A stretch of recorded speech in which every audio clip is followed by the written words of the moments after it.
worlds, place to be unknown, discovered by my own. Raise your glass and sing along. So raise your glass, your home's where you belong. Feel the love, my brother, sing along. Celebrate and drinking all night long. Feel the earth moving.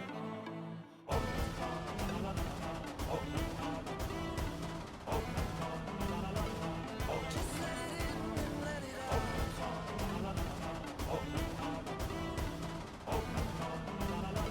Into a new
raise a glass and oh, the night is gone and so there's a light that leads into a world, place to be unknown, discovered by my own.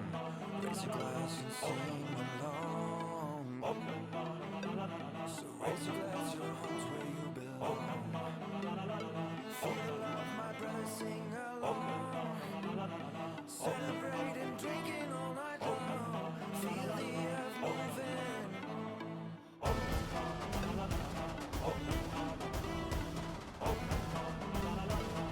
Just let it in and let it out.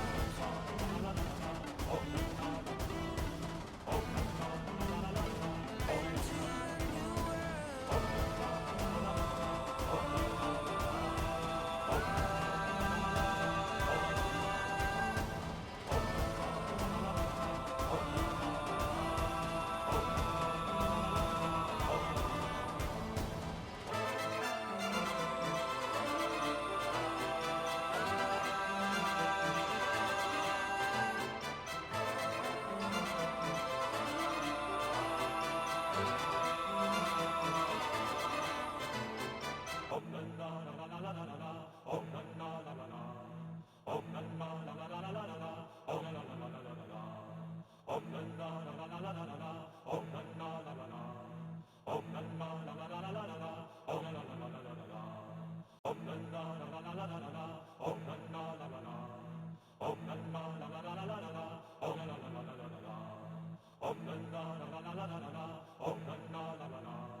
to be unknown, discovered by my own. Raise your glass and sing along. So raise your glass, your home's where you belong. Feel the love, my brother, sing along. Celebrating, drinking all night long. Feel the earth moving.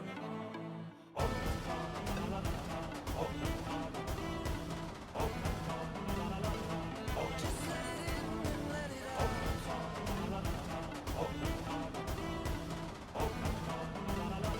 Into a new world.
Raise a glass and oh, night is gone and so there's a light that leads into a world.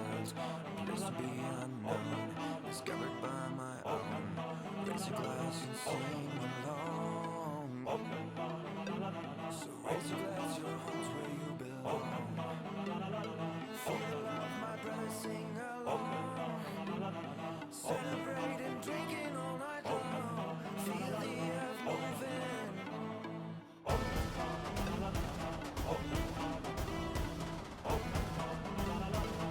Just let it in and let it out.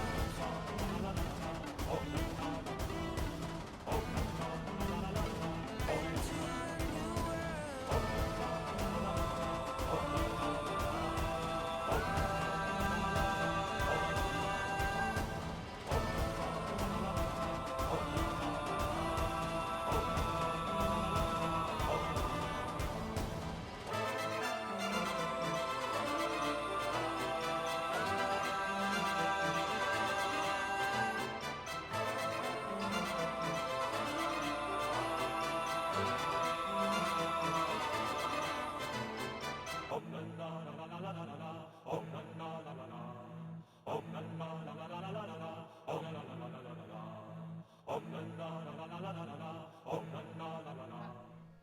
And we're live! Hi, everybody.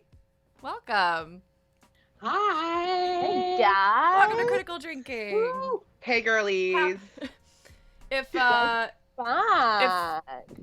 if anything is weird audio-wise, please yell at me in the chat. If you scream at the screen, I can't hear you yet, but I'm working on it. One day. Only scream at Emily though, because none of the rest of us have control over that stuff. She is Swarms! Cheers! Thank you, Swarms. Swarms! Already! Some grapes. What are you eating, Thank you Sarah? for- I'm eating like sour sweets, and I can't stand sour stuff. Oh, 'Cause okay. I can't drink. Okay. Yeah. So, So So today we are starting our all Bards run of Lost Mine of Phandelver. This is going to be real good fun, isn't it? Liammy Whammy! Cheers! Thank you! Cheers. You're supposed to be on honeymoon. Lasagna. Yeah, Food. I'm going to put this is so big. Oh, yes. Someone else do the intro. Today, I'm pouching. It's fine. This is fine. Oh, it's very cold. Oh, we are starting our all Bards run of Lost Mine of Phandelver. We're going back to start Wizards of the Coast starter game because none of these guys have played it. This is so cold. Oh my god. Oh fuck.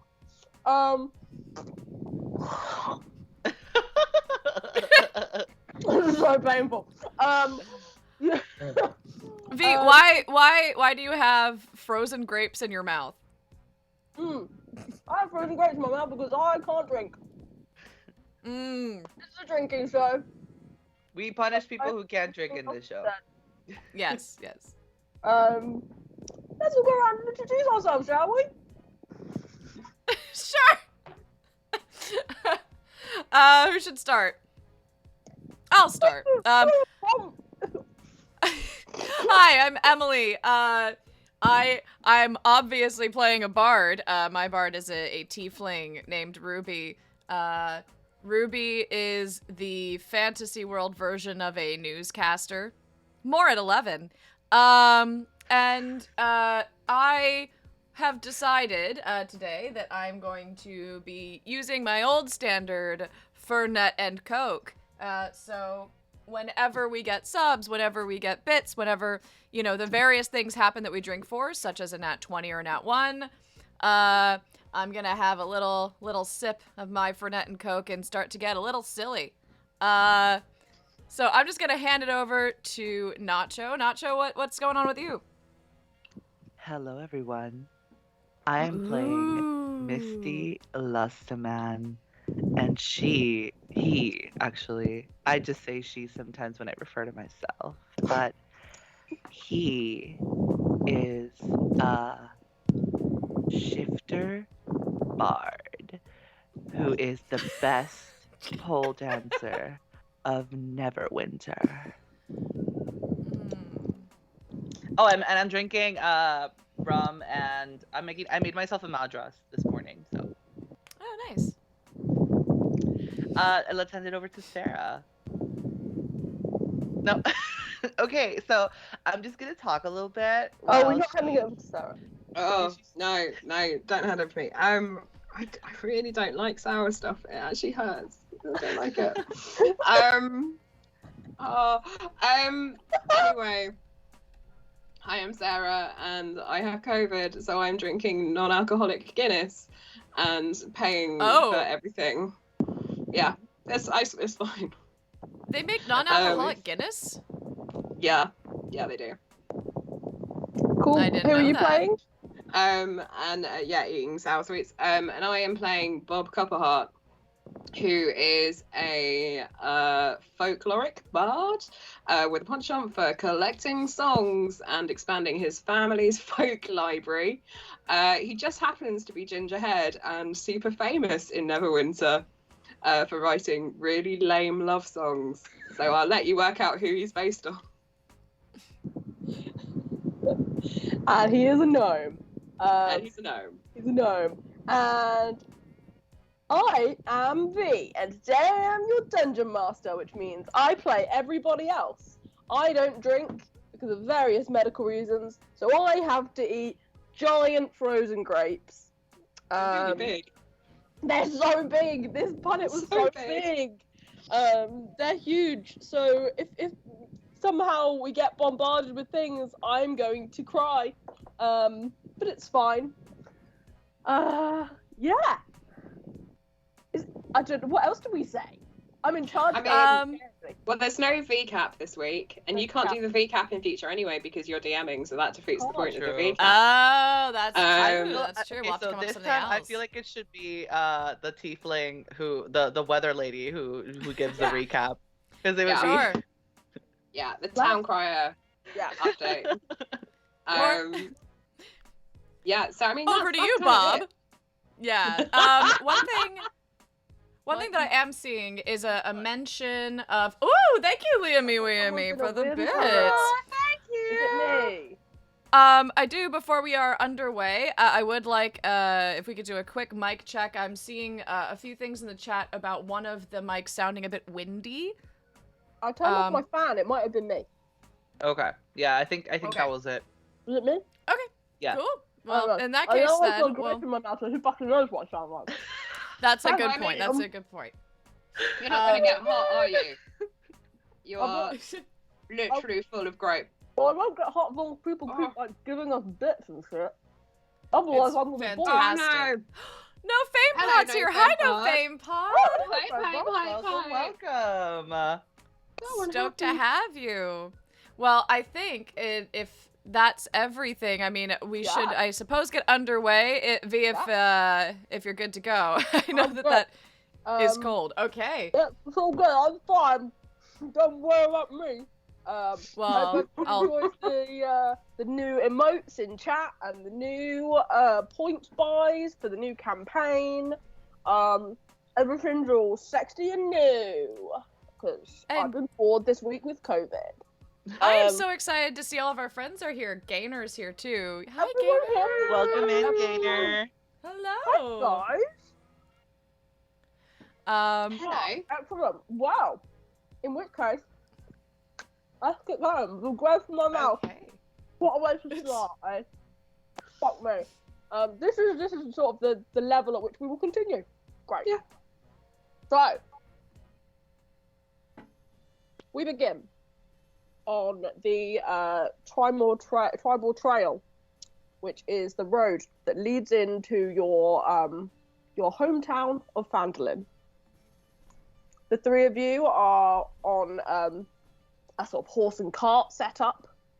You have various packages with you, because only yesterday you found yourselves. Oh my god, this is so cold, guys. You found yourself in a tavern. As all stories start in a tavern, with your good friend, Dungeon Rockseeker, who had a very important task for you all. He asked three of the closest people to him to deliver his lucky cabbage and some other bits of equipment back to Phandelver. Very important job. Paying top dollar for you to do this. And only because he trusts all three of you implicitly. So he was going to start out the journey to Phandelver himself, accompanied by the warrior Sildar Hallwinter, who was going to protect him, but he doesn't trust that he can look after the cabbage himself, because it is such a precious commodity that he has given it to the three of you to look after. Last night he started out on the journey to Phandelver himself and told you to leave bright and early in the morning and follow along behind with the cabbage so he could meet you in Phandelver and you could reunite him, and then he could continue with his quest to bring prosperity back to your hometown. So we start on the tribal trail. Can you all please describe yourselves? Who is driving the cart? Who is in charge of driving? Ruby goes, not it. Bob's like, I mean, don't worry, I'll drive the cart because like you guys probably need a bit of a rest. So what I suggest is that if I do the first shift, then I'll check in and see if anyone wants to do the second shift. And if you don't, I'll just continue driving. Oh, thank you. Misty? That sounds great. You're Misty welcome. walks up to. Wait, what's her name again? Ruby? No, Bob. the other one. Rob, Bob? yeah. Bob, yeah. He walks Me? up to Bob, So you're on And the does, you're like- on the trail already. You're already on the cart. So no, but like I'm gonna the like two of you are behind. do a cheeky like over the shoulder and put my fingers on his shoulder and be like, I appreciate you so much. Thank you for watching over us, Bobby. Are you that fan that's been writing me those letters? Because I've been getting this letter from like this fan who like wears a very similar colour lipstick to you, if you don't mind me saying, and they're beginning to get a little bit concerning. No, this is Coral number 2. It's very popular in stores right now. Oh right, okay. So it's not me. I'm a Okay, star. that's So remember my fine. name, Bobby. My name's Misty. Okay. And then he That's- just kind of like plops down next to Ruby. So, are you all from Neverwinter originally, or have you been to this place that we're heading at all? What, Phandalin? Oh no, Yeah. I grew up in Phandalin. My family they run the folk archive there. Oh. You've probably seen them. We used to perform as like a big family. Like we'd all stand up and like we'd all put our fingers in the ears and hold a tankard and then we'd sing traditional folk songs from like that we collected from around the area and stuff. It was yeah. So I'm quite excited to be going back. I've been away for quite a long time. Misty kind of like is lost in thought and says, getting fingered in the air. Oh my god. What times? And says, no, I'm from Phandalin as well. My mother and my father are in charge of everything that has to do with medicine.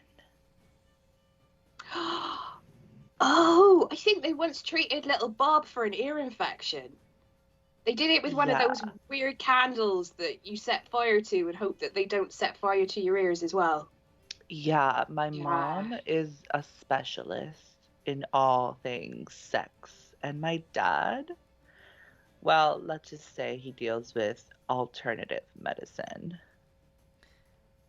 You know, He bites his lip. I think that my dad might have seen you. My family runs the local aviary, and sometimes the birds can get a little scratchy, and one of them was pretty deep. Back to you. Yes, all of you and all of your family have probably frequented Lustaman's illustrious lotions and potions from time to time when you were back home.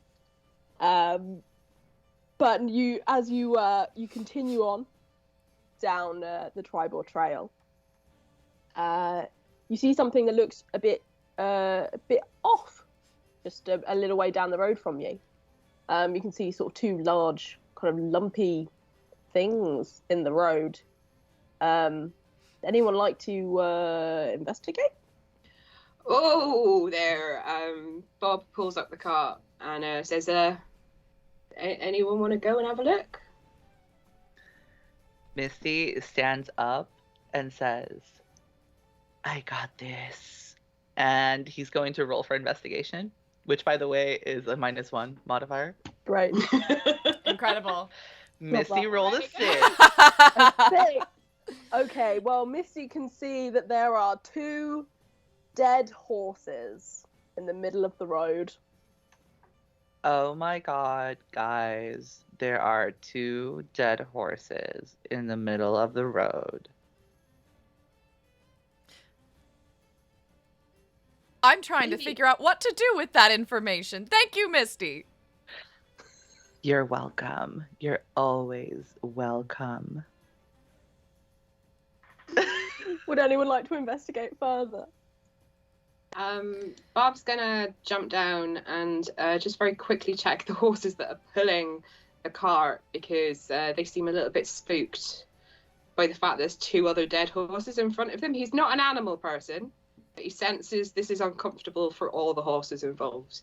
And then he's gonna walk down to the horses and he's gonna do a...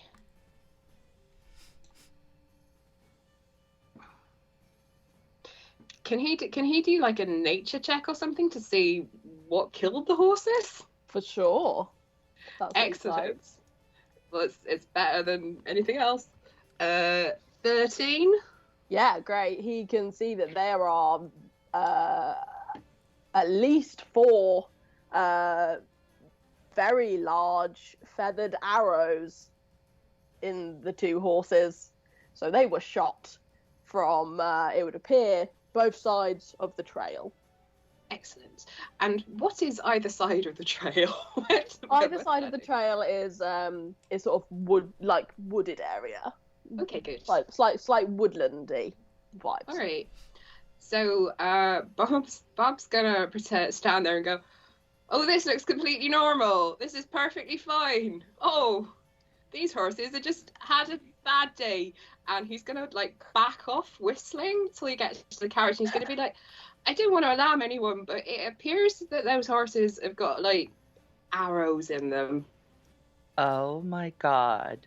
Being Ruby- penetrated by both sides sounds amazing. I mean, it didn't do much for the horses. Ruby starts to Uh, cry a little and goes, "Who would kill a poor defenseless animal? And who would take the feathers of a bird and put them on the arrow that they used to fire at the horse? Birds are True, peaceful creatures."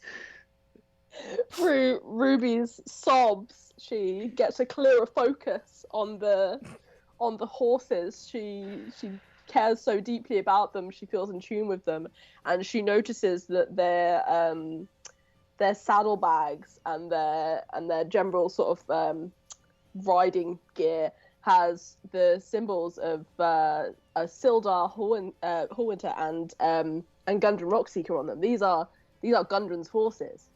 And but no Gundren or Sildar, and an empty map case to the side. There's something went down here. Ruby is going to start crying harder and just point at the saddles and be like, "And look at the crests! I think our agent is in trouble and all we have is his cabbage." And then she goes and starts just poking at the case that's off to the side to see what's going on there, but she's not doing so hot.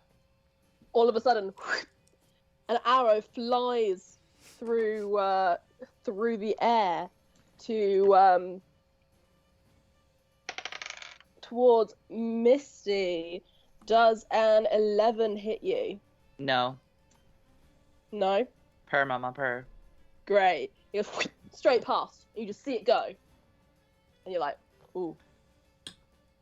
Misty just says, "That was close. We are in danger, and not the sexy kind." Another arrow. This time towards Ruby. Does a 15 hit you? Yeah, it does. Then you will take... My computer is going slowly. 5 piercing damage from the arrows. It Jeez. hits you right in the sort of back of the shoulder. Not ideal. Ruby takes it out and snaps it over her knee and goes, "That really hurt!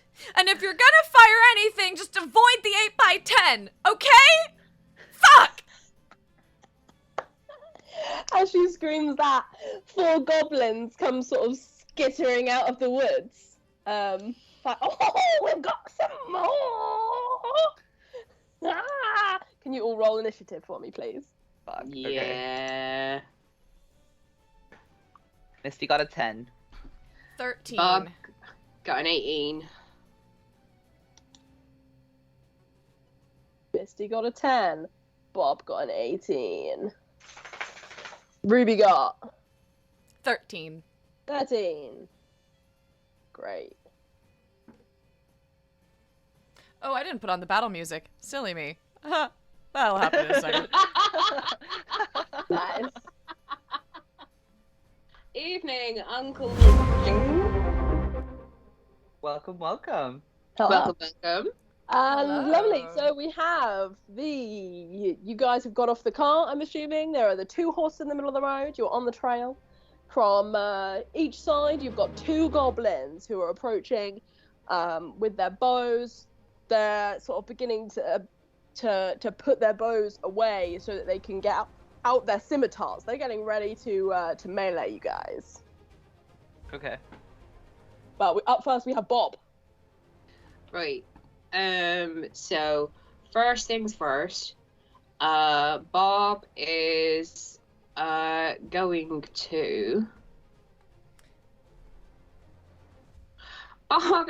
to stick out a finger and go like that, which, as any fan of Bob Copperheart will know, is his like thing for the fans. But what that also does is that casts Blade Ward. So it means I've got resistance against bludgeoning, piercing, and slashing damage dealt by any weapons. So yeah, let's stick with that until the end of my next turn. Does that mean that any weapons that do those do half damage, or they get disadvantage? Half damage Half damage, lovely. for resistance, which Right. hopefully might be useful. And then let me just check if there's anything else that I want to do. Bonus action. Bardic Inspiration. That's not a spell, is it? That's just a thing that happens. That's just So Bob is going to cast Bardic Inspiration on Ruby. Oh, that's very nice. Oh. That means Ruby gets a plus a d6 to her Yeah. next. Yeah, extra 1d6 for Actually, I whatever might next off. turn I is. might, if I'm allowed, I might suggest putting it to, giving it to Misty, because V gave me inspiration for the start of this game, before we began. Good. all right then. I will cast it on Misty. Awesome. Great, No, lovely. that's So me. Ruby is up next. Ruby is Sweet. looking a little bit pained from her shoulder injury. Woohoo. Yes. Stings. Quick question. Yeah. So I have in my bonus actions Healing Word. Am I able to use that as a bonus action if I attack? Is that how it works? That I can only use one spell per turn, but I can use that spell no. as a... Yeah, you can use that spell as a bonus action, but you can't use it if you're using it in conjunction with another spell. So Sweet. if you want to do a sort of hitty attack or a ranged attack, good use of words, Verity. Is that the Uh, technical term? That is the Hitty best attack. Yes. The hitty attack, yeah. Come to me in Well- the chat. The first thing... sorry, I'm just seeing the chat talking about Jude Law. First thing I'm going to do is use that bonus action to Healing Word myself a little bit. And Can you healing word yourself? can you? I don't know. I think so. Tell me. I think you can. Don't see why not. We'll find Creature out. of my choice that I can see within range regains hit points. Okay, I'll I allow can it. see You me. can see yourself. I'll allow it. Yeah. All right. So, I am going to cast Healing Word on myself, and I'm just going to say, everything is fine. Everything is fine. I'm fine. And let's see what that does. Great. Oh, that's 7. I'm back to Yeah. woo, back to normal. We love And low now- levels. We regain so quickly. Yes. And I am going to. Do I want to throw it or do I just want to stab? I'm gonna try to stab a goblin with my spear. Great. Roll an attack for me. Does 16 hit? It does. Fabulous. And let's see what we get for damage.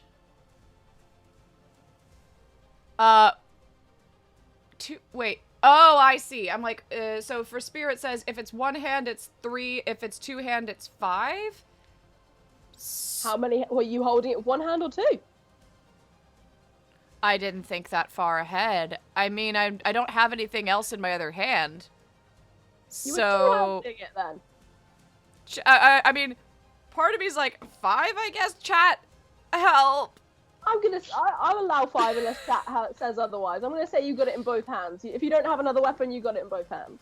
Okay, thank you. And then that'll be it for me. Great. So That's all for now. Over to uh, you. Will you be going Okay. left or right from the goblins? Sorry? Left or right for the goblins? Which one were you aiming at? Let's say left. Great. So, one of them on the left is looking very unhappy right now, and the other one is like, "Oh, come on, get it together!" But we go on to our next person is Misty. What are you gonna do? Misty is going to turn to the other side of the cart where the other 2 goblins are approaching with their scimitars, and he is going to blow a kiss at them and cast sleep. Ooh. And so he's going to go ahead and do that. Are they like within 20 feet together, or Yeah, are they like kind of separate? Yeah, they Okay, are. so he's going to go ahead and cast sleep, Right. and both of them fall unconscious. Is sleep not based on hit points? Hold on. Pretty sure sleep is. Starting with this, with the creature that has the lowest current hit points, each Yeah. creature affected by the spell falls unconscious until the spell ends. The sleeper Yeah. takes damage, or someone uses an action to shake or slap the sleeper awake. Subtract each creature's hit points from the total before moving on to the creature with the lowest hit points. Yeah. So you have to roll it with sleep. You roll the. Oh, amount 5d8? Yeah. Okay, 5d8. 1, 2, 3, 4, 5. That's a 19. Great. Both those goblins fall asleep. Amazing. I probably should have just let you have it because Chuck said they were going to. Both those goblins just like straight up. Misty flips his hair towards the other 2 and says, he just kind of like says, and then he's going to use his cantrip of Vicious Mockery to target the goblin on the right. Is that another spell? It's a cantrip. Still a spell. Damn it. Okay. Well, hold on. Let me see if I have bonus actions. Okay. For his bonus action, he is going to shift into his longtooth Right. form. So he's going to sprout the muzzle of like a cat, and he's going to kind of like snarl at the one at the right. Hot. It's not an intimidation thing, just like a general thing. Right. So you snarling at the 2 on the left, the one that still has full hit points, and the other one the Ruby hit, yeah? Yeah. Great, lovely. And now it is the goblins' turn, but 2 of them are asleep. Excellent for you guys. So the two goblins that are still there, one is looking pretty badly hurt, so he's gonna go first. And he's just like, oh, these ones have been harder than the other ones. An extra one of these ones. Why are we trying to hurt these ones? Oh, well, it's orders, ain't it? So he's gonna take his scimitar and he is going to attack Bob because he is the smallest and looks the easiest to hurt. And that is an 11 to hit Bob. No, 11 doesn't hit Bob. Excellent. He just swipes straight past him, and the bit really hurt, so he just can't quite get it. It's like, oh, duh. And the other one is like, oh, come on, I've got this one, don't worry. And comes up with his scimitar and also tries to hit Bob. This time with maths, 15. Yeah, that hits. That hits. And so Bob takes well, you are resistant to slashing damage, so you will take 2 damage. Lovely stuff. Bob just turns around and is like, that's not very nice, is it? The other 2 goblins are asleep. So that means that we are going straight on to Bob. What are you going to do? Okay. Well, I mean, there's a few things I could do, but I mean, these don't seem like very nice goblins, so...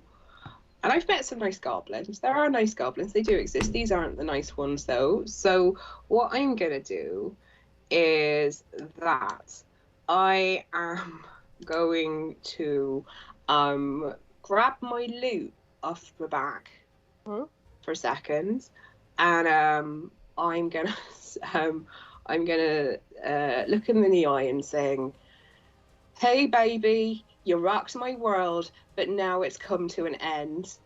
And he's gonna cast Earth Tremor, which Great. basically just causes a little bit of an earthquake. Whoa. And everyone has to make a dexterity saving throw. In what sort of radius are we looking at for that? Everyone within 10 foot. Great.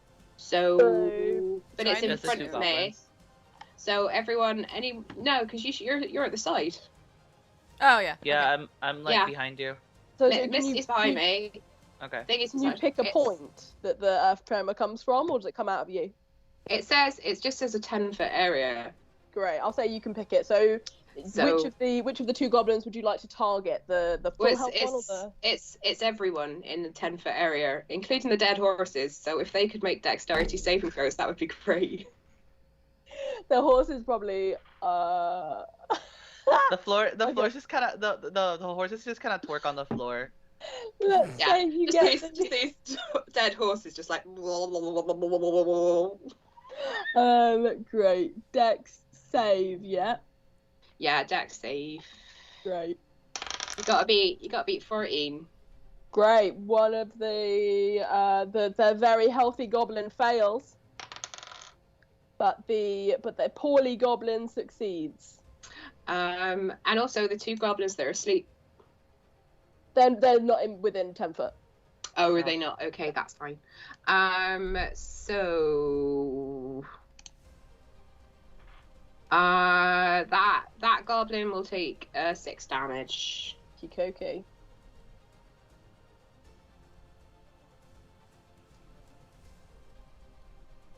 Is there any? Is it like? Does Is the it one loose earth, or loose stone? Or is it pretty well compacted, this area? I mean, it's pretty. It's a well-worn trail. There's a bit of loose sort of soil to the edges, but it's pretty well packed down. Does the goblin who saved take half damage or no? The goblin who saved. Do you know what? Don't know. Didn't read that far in the character sheet. On fail save. No, it's only on fail. Okay, great. Because it's just I think They're it's just both effectively flicking. to stay standing up. Oh, also the goblin that got affected is now prone, so getting Right. up some action Nice. in it. So Great, lovely. Good. Great. It's then Ruby's turn. If you don't wish to do anything else, Bob. you know, I'd like to help them see the error of their ways, but I think that might be for later. That's for a future endeavor. Yeah. Yeah. That's for my new foundation, which is designed to help rogue goblins. Oh, that sounds the lovely. way. excellent The work, bo- Bob. yeah. Ruby, what would you like to do? I'm gonna try to finish off that one that's doing poorly. Yeah. So I'm gonna take another stab at it, I think. Sorry, I was like, wait a minute. Where on my character sheet does the spear live? Maybe in the most obvious place. Oh, not one! That's a 4. Oh, Um, Emily. Sorry! Ah. Oh, can we get some nat ones in the chat, please? Oh, yeah, you have the. Great. So that doesn't hit. You try to stab him, but you're just so overcome with rage and sadness for these poor horses, and also you don't want to kill a creature. That's not you. So you glance off and you don't quite make it. Anything else you'd like to do? So Ruby just kind of like misses and just like throws a little like minor hissy fit and is gonna give Bob inspiration. It's just gonna be like, Bob! Help! Great, lovely. On to Misty. So Misty has been seeing this all unfold in front of him, and he just gonna like click clack all the way to the goblin who's like full health, and he's going to try to grapple him by doing a front flip and landing with his crotch in his face. Wow, I mean, none of them are full health currently. Oh, the one on the right, They're sorry. both looking. Well, we've got 2 asleep and we've got 2 looking pretty rough. Okay, hold on. Well, I'm going to change my thingy. I'm going to dash at the one on the left, and with my long tooth form, just kind of like try to attack it. So like bite it. Right. Great. Do you have to roll for that attack? I'm assuming you Does do. a 12 hit? 12 does not hit. Okay. You just sort of like snuggle into him. For my bonus action, I'm going to attack again with the long tooth form. Oh, can you do that as a bonus action as well? Yeah. Nice. So I'm going to try to just kind of like attack it again. Right. Oh, that's a nat 1. Guys! So I We just drink kind for of like that one. I'm trying to DM here. If I you're just kinda, drinking like, at walk home. up to this goblin and I like start purring like. Snuggling into him. Hot. Okay. So you're just snuggling the goblin. The goblins go. So the goblin that you are snuggling is like, having like full like no homo moment here. Oh no!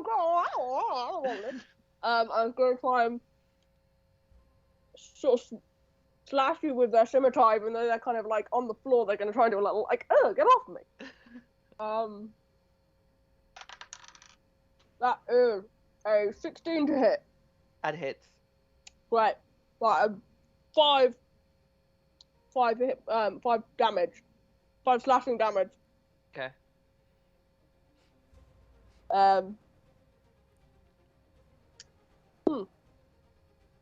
Great. And the next one that you are not on top of, sorry, is going to try and get you off of his friend. Like, Get you off with his friend? they're trying to get you off of his friend. No, that's not helping. Oh. Get you off on his friend. Get you off. Get you off of his friend. Get you off of his friend. So he's going to attack me. Yeah, I'm gonna attack you. Okay. He's gonna come over. Nobody clip that. You're gonna come over with me. Can I just remind you? Is that one not prone, and does he not have to get up before he can attack everything, which is an action? Sorry, I don't mean to school the DM, but you know. It is our job as players, so. That's true. Yeah. Well, maybe Misty attacked the prone one, huh? Misty, They're did you both attack prone. the one? No, there's one lying down. There's one standing up. Did you go for the one lying down or the one standing up, babe? I went for the imagine one that standing Misty up. went Yeah, I imagine that Misty went up for the one who was standing up because he purred and just kind of like snuggled into him. So. Fine. Yeah. Fine. Then the one who is prone is going to use his action to unprone himself. And he's going to see what's happening to his friend. I'm going to be like, this is too much for me. I don't like going up all in my situation.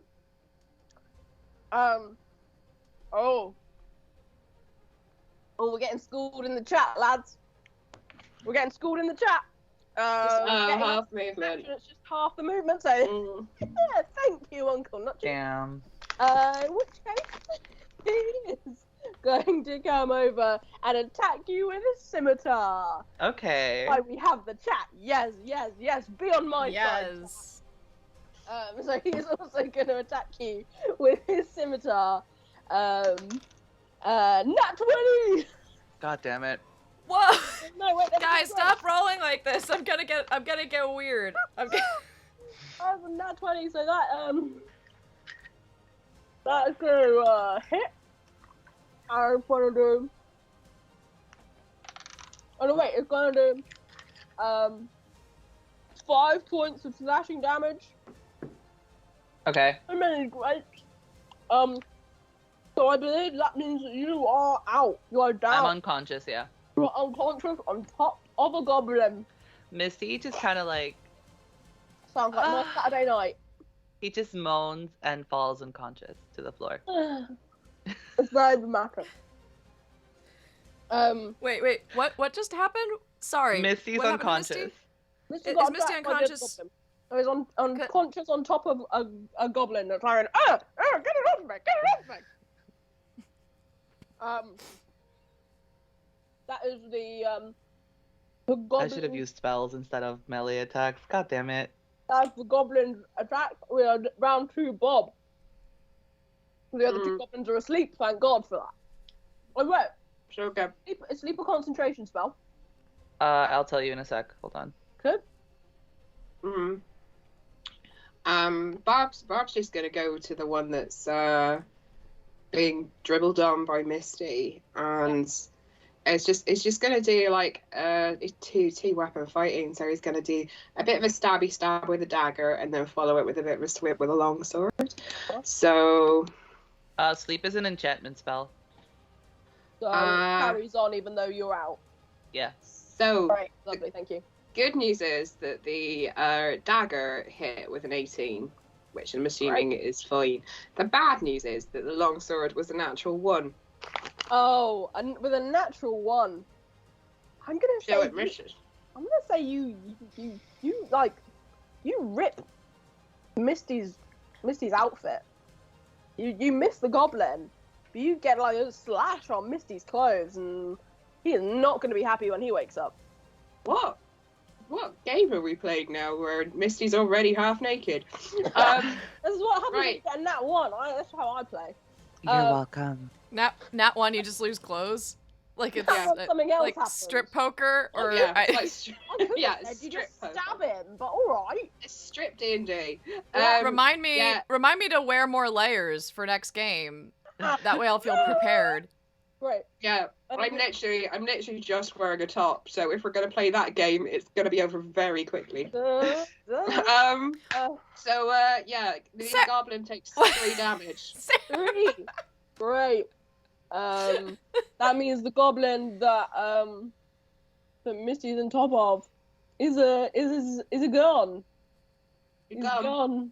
He's a sad gobbo. He's just like that. Killed him. Now there's just a pile of bodies. So many bodies. Yeah. There's so many bodies. Everybody. So many bodies. Okay. Anything else, Bob? So let me just check. We got 1 freaking out goblin, Yeah, we've only got 1 goblin left standing. but the other 2 are asleep. So you know, But can they're still all murder asleep. them. Yeah. Them in their sleep is the other They option. will wake up if you attack them. Yeah, You do But damage, they I mean- wake up. that's it for now, to be honest. Okay, great. Ruby, what would you like to do? You've got 2 sleeping goblins, 1 dead goblin under your friend who is passed out, and 1 alive goblin that is clinging to life.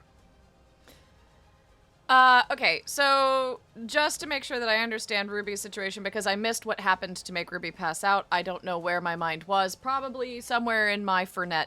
But is Ruby out because of damage sustained? Is that what I'm to understand? No, Misty, Ruby Misty. is you. Ruby is fine. You are Ruby. Oh my God, Misty. Misty Yeah. is absolute damage sustained.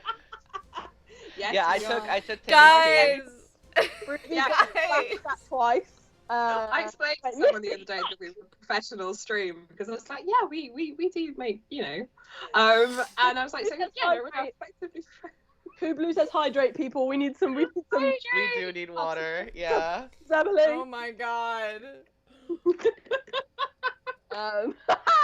So yeah. Misty. So Misty got so attacked. hurt that he's passed out.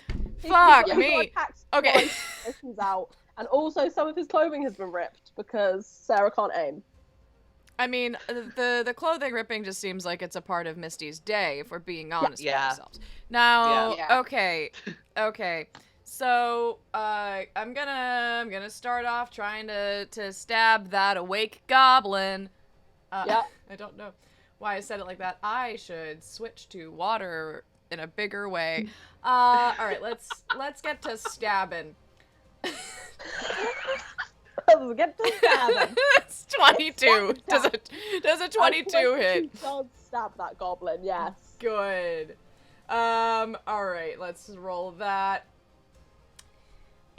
Okay, so assuming once again I'm using 2 hands, that's a 3. It's not much, Right. but it's not nothing.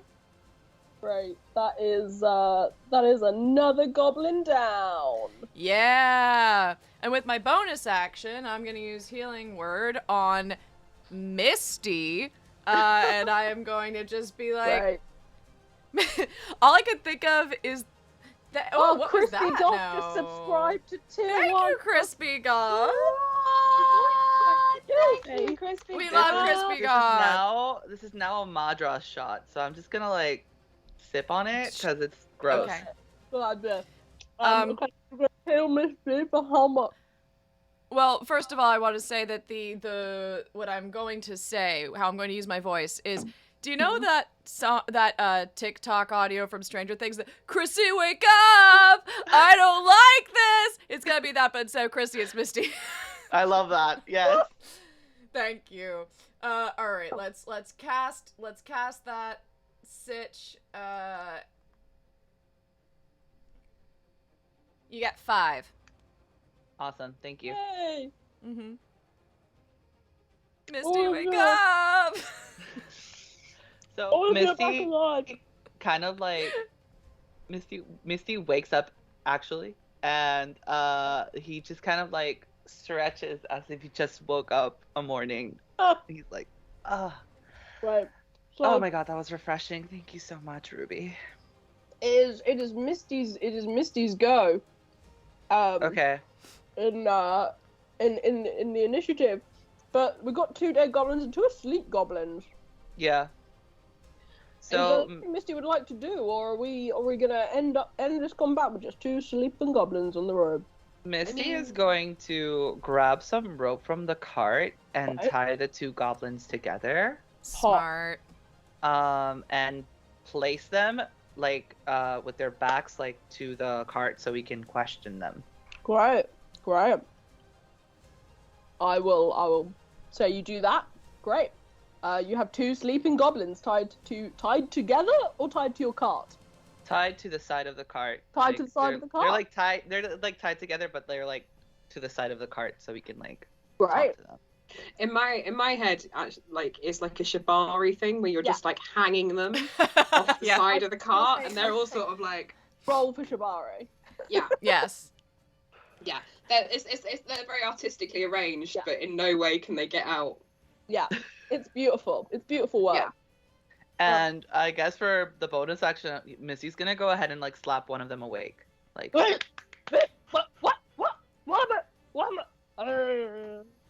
good morning, sweetheart. How was your slumber? Morning. Is there Who sent you? sent me? Log. Log? Log. Does anyone here speak Goblin? Log. Clog. Misty rolls his eyes and just kind of goes back to the cart and like sits on the cart. Clog sent us. Yes, you will know. Claw's Clog- anus? Clog sent us. What? Oh, what you want wrong? Did you not understand my accent? Clog sent you. Clog. I see. Yes. What are you talking and- about? Danuses? No one's got a clog Danus here. The clog sent us. Right. Sent you to what?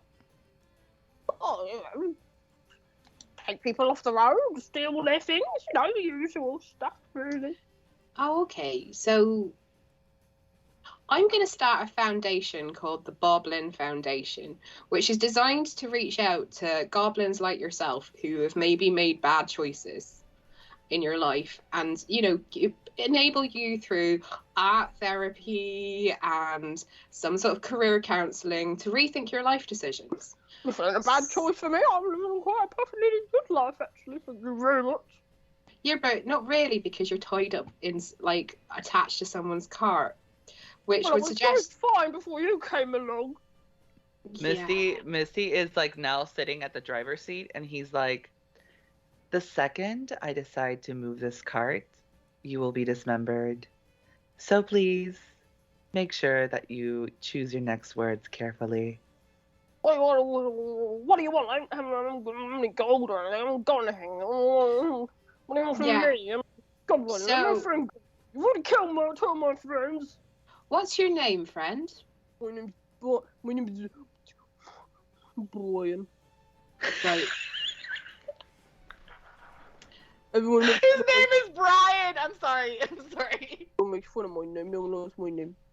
Brian is a perfectly good name. Brian, I'm Bob. Not for a goblin. I think- something fearsome like Do you know- cold stabber or fruit Colin. slasher. Oh. Brian. Brian. Well, Brian, I assume whoever gave you that name really loved it and really loved you. Because otherwise they wouldn't give you a name like Brian. It's a very special name. It sounds like brain, but different. Just sound like Brian. It does sound like brain. Love So, what I need you to do, Brian, because now I've told you my name and I know your name. We're basically friends, right? I'm not sure I've had a friend, a proper friend. Like, well, I have colleagues that I work with. Yeah, not the same. If you like earn money by hanging out with them, that's not a friend. So now we're friends. What I need you to tell us is, you see those two dead horses there that you shot arrows into? Yeah, we didn't take them because we couldn't carry them, so we can't eat those. But there were there humanoids, creatures, someone on that horse, and if so, where are they? Oh yeah, there was two. There was a big human man with blonde hair and a big mustache, and there was a little dwarf guy with purple hair. Okay. With the Clark told us to get him if we saw him on the road, so we got him. And when you say get them, what does that mean? Did you take them somewhere? Did you eat them? Oh, we took him. You took them. Okay. Where did you take them? We took him to the Cragmore hideout. You took them to the hideout. Now, No, I think one of them might have been taken somewhere else, but we got at least one of them. I think I don't think we ate them yet. okay. Well, generally, like, part of the Boblin Way program is learning not to eat humanoids or anything that can really talk to you. In fact, it leans quite heavily into veganism. I think you'll enjoy it, Where am I Brian. going to get my protein from? I'm a goblin. Yeah, you can get it tougher. Misty hears that and says, you could try nuts. They're rich in protein. Yeah. The squirrels. Yeah, but look how healthy squirrels are. Have you ever seen an alive, unhealthy squirrel? Come to think of it, no, I don't think I have. No, they've always got really good hair, and you have really good hair, Bob. But imagine Brian. But imagine how good your hair would be if you were living on a vegan diet which consisted of nut protein. Brian just has like one little sprout of blue hair in the middle of his head. Well, thank you. I'll try and keep a nice situation. Ruby pipes in and goes, also, if you go to, like, the gyms usually have, like, a soy protein guy. My gym is both, it's a place and a person. So the gym I go to is a gymnasium, but the owner is called Jim. And then the protein guy, his name is Steven. And Steven is an artificer, but he only uses his artificer magic to make protein shakes so people can bulk up and stay healthy without And eating the gym I know meat. just pumps me full of protein every Friday night. So I could give you his contact too. So Thank you, Misty. On to you, Bob. You could be really, really hench if you help us out here, Brian, and you help us find, because we think those people on the horse might have been friends of ours, and now we're friends, and you know how precious friends are. You'll understand that we would want to find them. Yeah, that makes sense. You want to find your friends, I guess. Yeah. Well, here you can follow it's quite obvious, really. If you even looked around, it would be quite obvious that there's a sort of trail going that way, off the Yeah. main road that leads straight to it. Okay. All right then. Well, thank you, Brian. It's really nice to have a new friend. And we all appreciate it, don't we? And Bob looks around at Misty and Ruby and is like,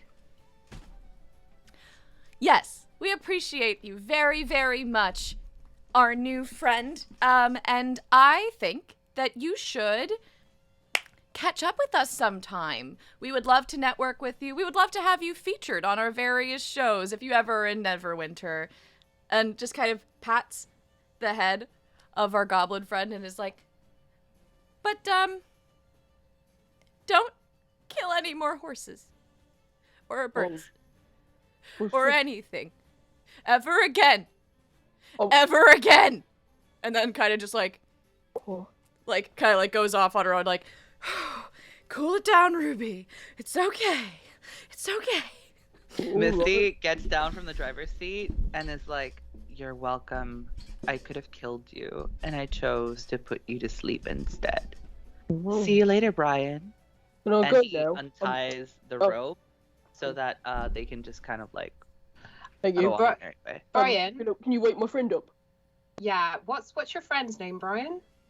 Heartier. Okay, right. What I want you to do is that I want you to wait here, For you. right? And if you wait here, I will give you how much gold? If you wait here, I will give you when we get back to where we're traveling to.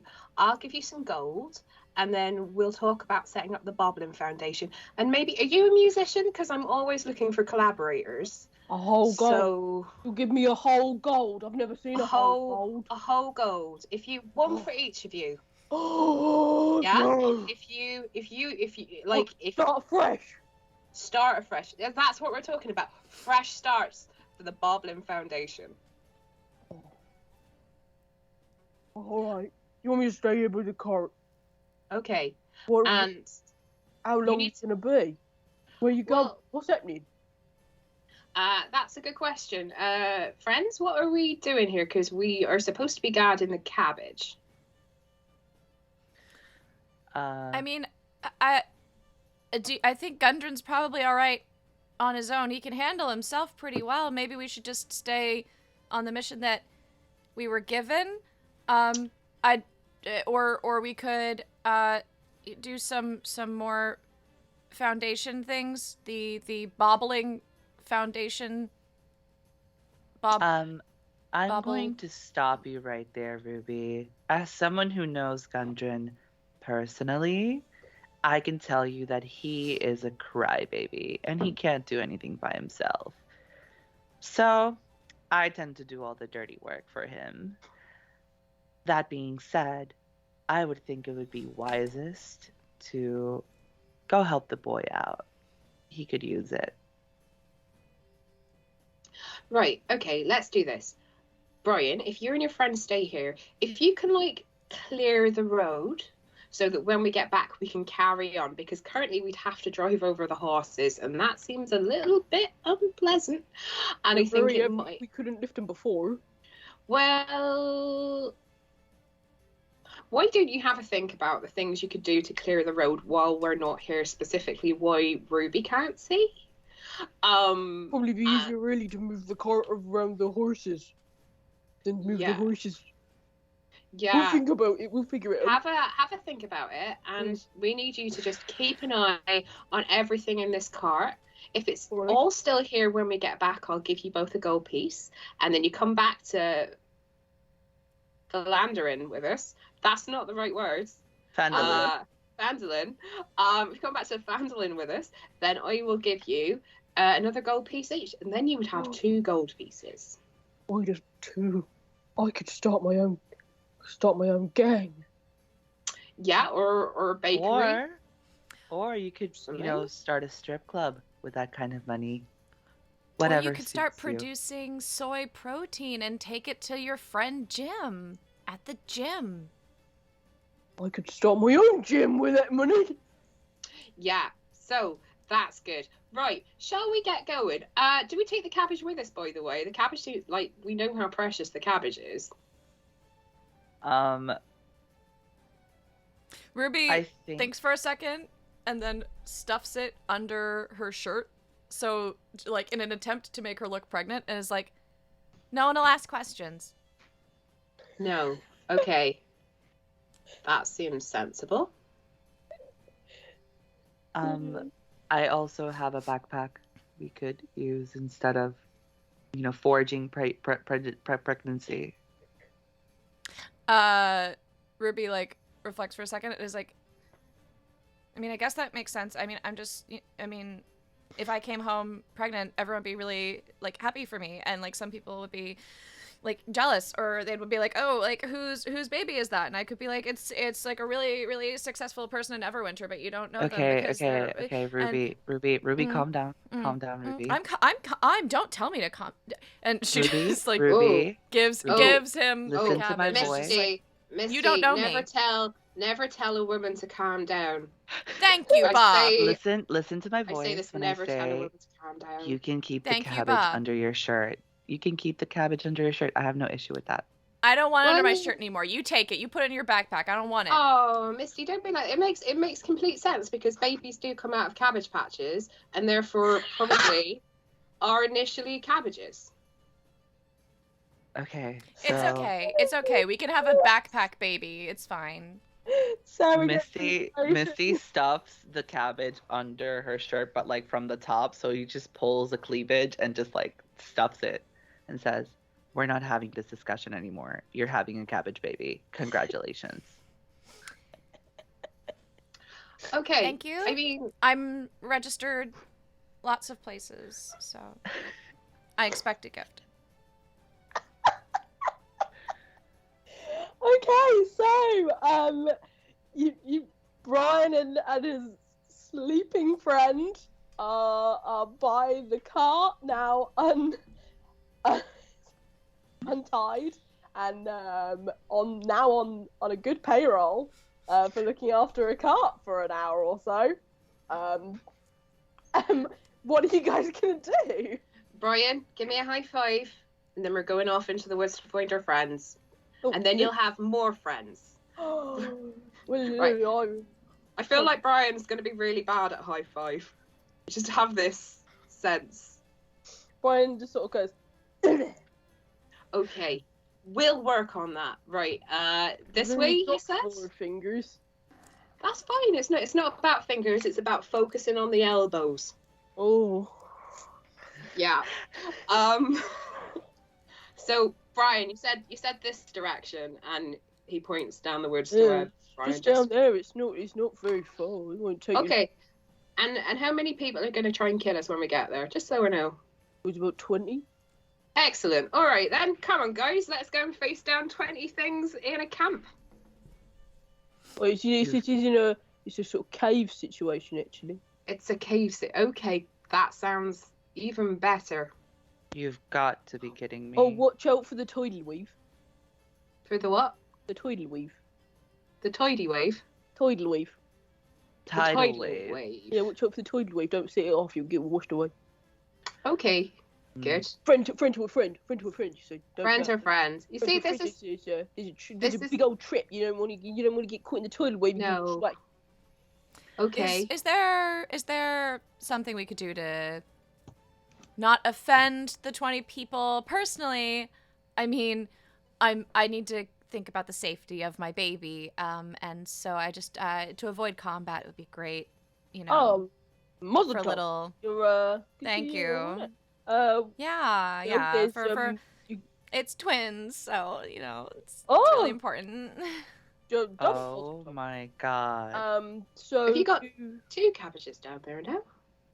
No, it just it's twins, but just like looks like one whole cabbage because, you know, like cabbages are big, but you know, they're all in one uterus cabbage, so it's like a whole thing. You know, I'm not a doctor. Clearly. well, there's wolves and then there's lots of other goblins and there's This clog. Okay, I'm sure we'll be fine. What we'll do is we'll just approach it very quietly and very carefully, try not to set off any tidal waves, and hope that everyone doesn't attack us all at once. Good job. You'll be Yeah. fine. You're alright. You'll be fine. You killed 2 of my colleagues, so you'll probably be alright with the rest of them. They're nothing more than we are. Apart from Clog. Clog's quite a big fella. Okay, good to know. Right. Misty pulls out his pan flute and starts strutting towards the forest with his ass just fully hanging out because of like the slash that ruined his clothes, and he's just like playing the pan flute as he's leading the way into the dark forest. Okay, Misty, maybe not the pan flute. Not really that quiet or that stealthy in my experience, unless there's some sort of magic going on. Hopefully. Fine. I just wanted to blow on something, but I guess I'll manage. Okay. And he And puts as- the pan flute away. As this is beginning, as you're beginning to go down the trail, just a little just so you bird gossip is happening. So there's a little robin just comes through the distance down onto I should have thought this through, and I can't do bird noises. Down onto Ruby's shoulder. And just tells her, oh, what did you hear? That goblin over there, he doesn't splash around when he is above. Isn't that disgusting? Stop. Don't splash around in the water like we do. Isn't that awful? How does he get clean if he's not splashing around? Exactly. I don't think he cleans himself properly, that's why he's a bit smelly. Oh my god. Oh, look out Thank for that one. you. You're welcome. Thank you for letting me know. Flies away. And Ruby just sort of like taps Misty on the shoulder and is like, I just heard that Brian just like has an unwashed ass. That's what that bird just said. Misty just turns around and says, I don't yuck other people's yums. And just keeps walking. Misty doesn't kink shame. Ruby is just kind of like gonna be walking along muttering to herself like, I didn't say it was related to anything sexual. It's just a matter of hygiene. It's just a matter of hygiene. It has nothing to do with yucking anyone's yums. If someone doesn't want to wash because of a sexual thing, that's something completely different. And then like it keeps escalating where she's also like, and I don't know why Brian thought that I was implying something about anuses. Everyone has an anus. It's not as if anuses don't exist in the world. I have an anus. Brian has an anus. Everyone has an anus. Ruby, your thinking is astronomically loud. Please keep it down. Thank you. Can I suggest that we all try and be as silent as humanly possible from this point out? None of you are humans.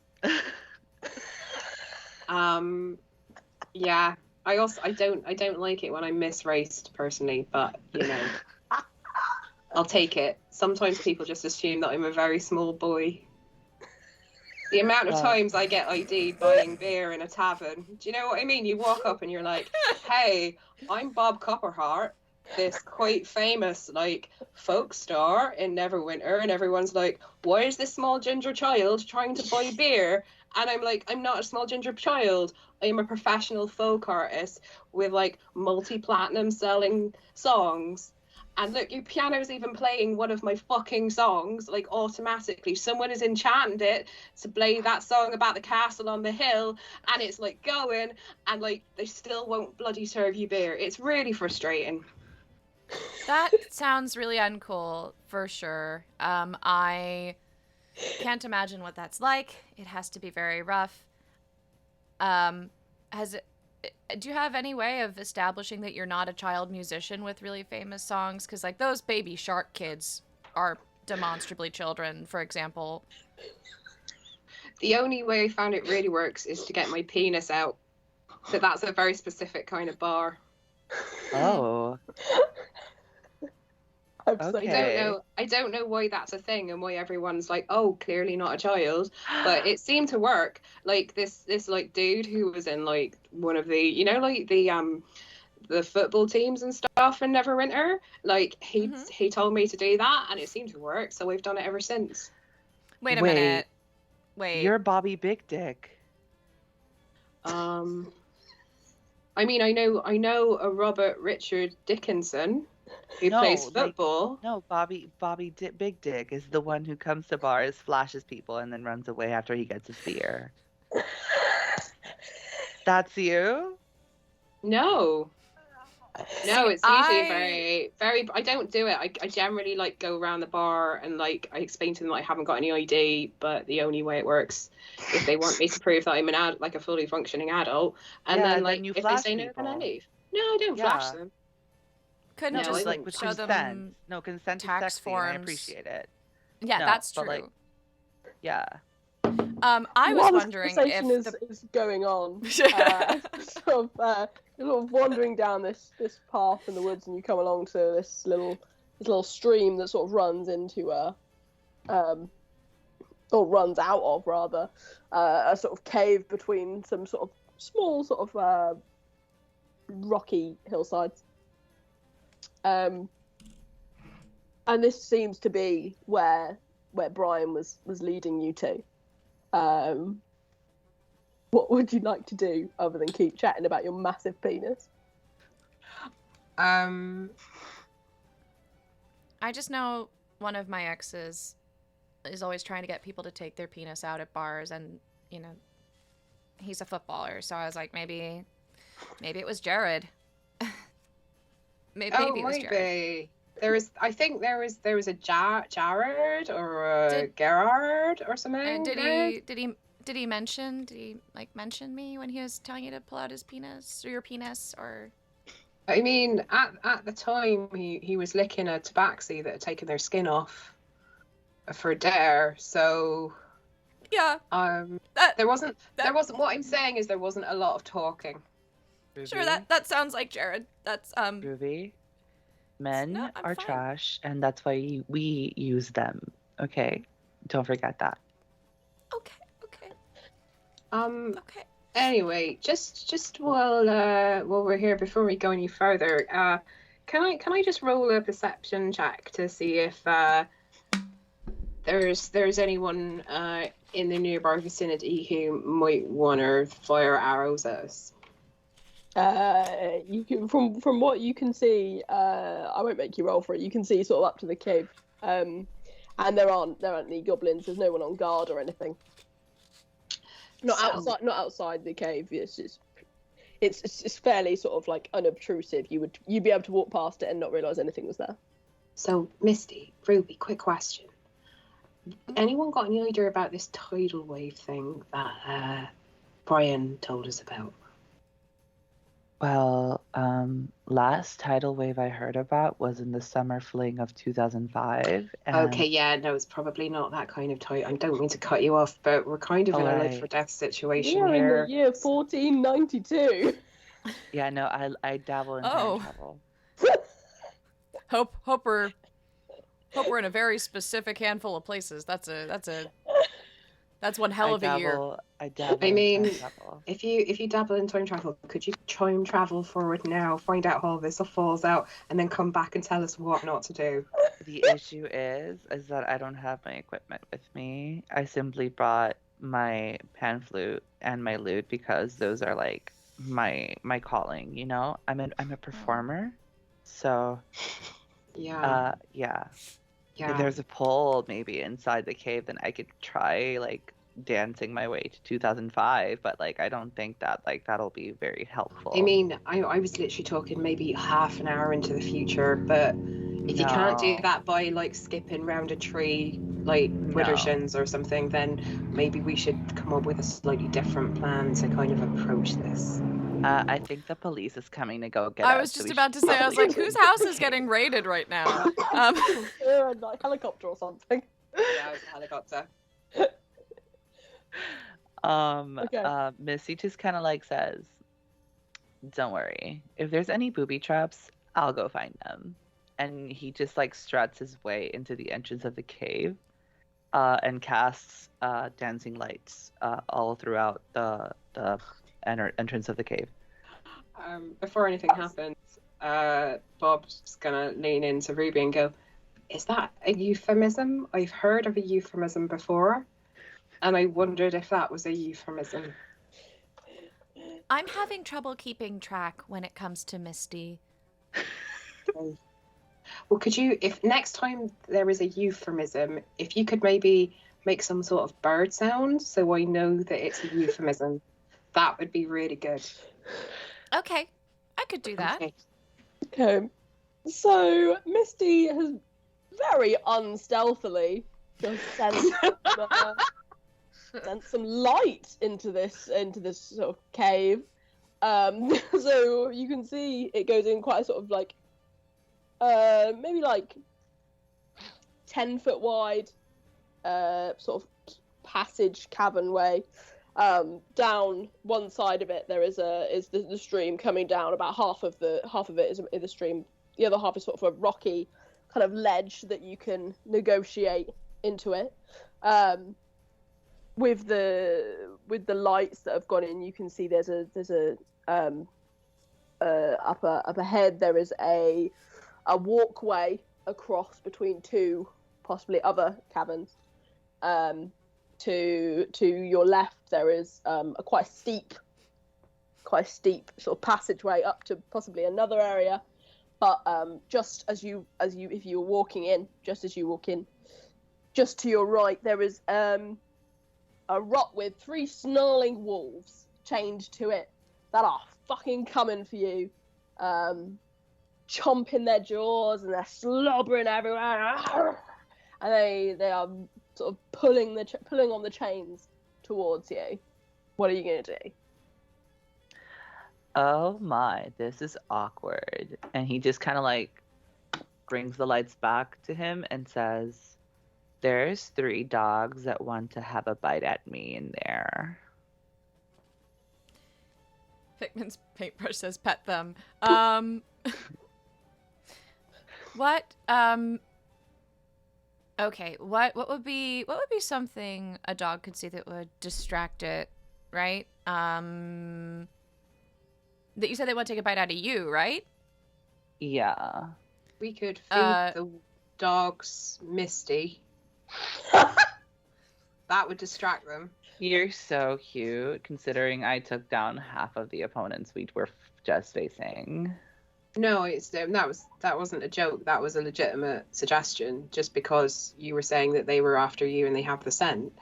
I mean, isn't anyone like Misty? Aren't you, Misty, Ruby? Aren't you like friends with animals and stuff like that, or?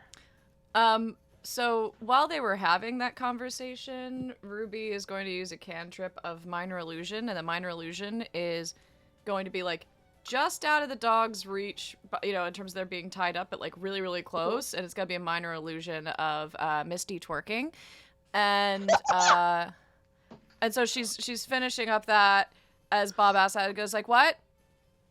Oh, what?" Great. So are you putting Misty twerking sort of the other side of their little alcove, so they're distracted by Misty twerking? Great. They're going for Misty's butt. And you can see kind of vaguely where you've put Misty. There's a very steep, very small passage up. And you can see the sort of vague glow of a campfire coming through it. And Ruby's gonna go, "Actually, anything that if I were going to talk to the dogs, I'd need a nap first. Okay. If it were birds, it'd be easier, but all this motherhood and helping Misty come back from the dead or whatever has been like so exhausting, and I've been doing so much crying, and emotional stuff takes it out of you." Mm, yeah. Again, thank you for bringing me back from the other side or whatever. Thank you for taking out most of those goblins. So, go team. Yeah, and you're welcome for your wanted pregnancy. Thank you. Thank you for getting me pregnant, Misty. Yeah, never say that again. So, Misty, do you think that maybe I could like sneak towards like the campfire and like roll for investigation to like see what's in the dim glow of the campfire? I mean, to be able to do that, you would have to get past the 3 wolves that are currently distracted by you twerking very close to the steep incline that you would need to be getting up to try and have a little look through. So, like, would that be like a stealth check then? To get past 3 wolves that are already distracted by your butt. Yeah. Gonna have to be pretty fucking stealthy. All right. So I'm gonna go ahead and roll for stealth. You can try. Can I roll for it with advantage? Cause like they're distracted. They're distracted by you. I'll allow it. Okay. I'll be nice because it's the first episode. There's a lot of goblins trying to kill. All right. So Misty got Oh! first one's an 18. So Not we're bad. going with 18. Right. Yeah. Let's say you manage to stealth past these wolves. Yeah. Let's say to sort of to one side of the opening, there is you twerking. So the wolves are distracted in that direction, so you can go around the other side. Make me a dexterity check to try and get up the very steep incline. You're gonna make that disadvantage because you are trying to stealth. All right. So that's an 8. Yeah, you can't get up there. It's just rock crumbling away below your feet. You can see the glow of the campfire, and you can hear sort of you can hear voices. You can hear the snarl of maybe another wolf, and you can hear a sort of the sort of standard goblin-y kind of voices going on in there. But then you can hear a sort of more bassy, give a more bassy voice up there as well. Misty just kind of like turns around at the rest of the party and says,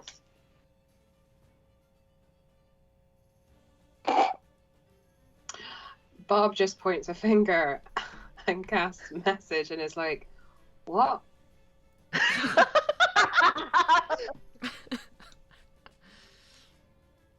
You can reply. You can Misty. "Oh, okay." Mentally, brain to brain. Okay. What? So brain to brain, Misty just says, "Bobby, I can't get up there."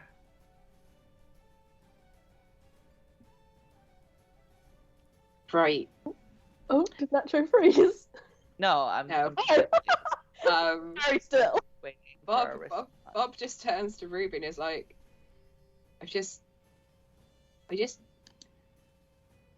it'll surprise you that Misty can't climb a basically sheer rock face.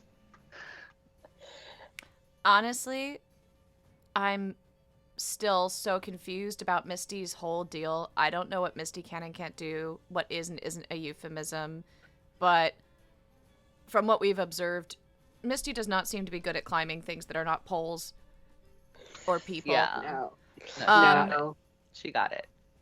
I mean, is there a way to like stack some people for Misty to climb to get up there? What you mean? Like we make a human pole? Yeah. A lot of I'm humans. I'm not sure how I feel about that, and also we don't have a lot of humans with us. Like, and you're a tall tiefling, but I'm not a very tall gnome, so between us, we're not really gonna make much difference. Yeah. Well, I don't know. Well, the dogs are tied up. So They could if if they weren't distracted right now, they could be eating all of you. Right. No, I was just like, I could try to do something spooky, scary to scare them away, but if they're tied up, they can only go so far, and they seem really interested in the twerking. So I'm just gonna keep cantripping that as many times as I need to. Yeah. I mean, I need to tell Misty something because they're currently over there, like, doing that weird pointy thing that they were trying to do earlier, and I think they're waiting for me to, like, send them a message back and tell them what to do.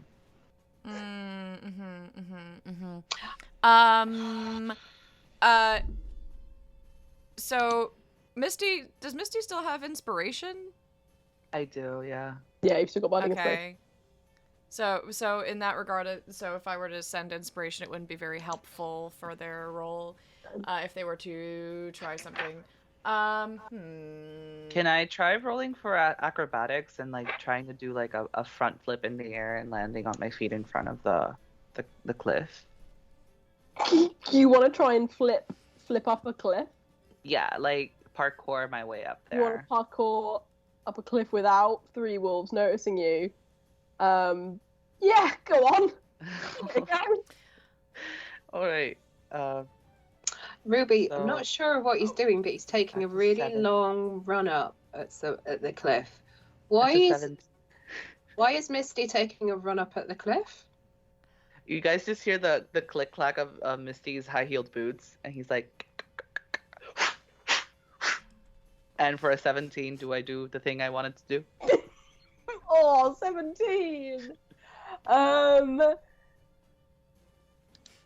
Yeah, go on. Okay, so you've managed to parkour up to a sort of slight ridge, into sort of like going into the next cavern up a steep slope, and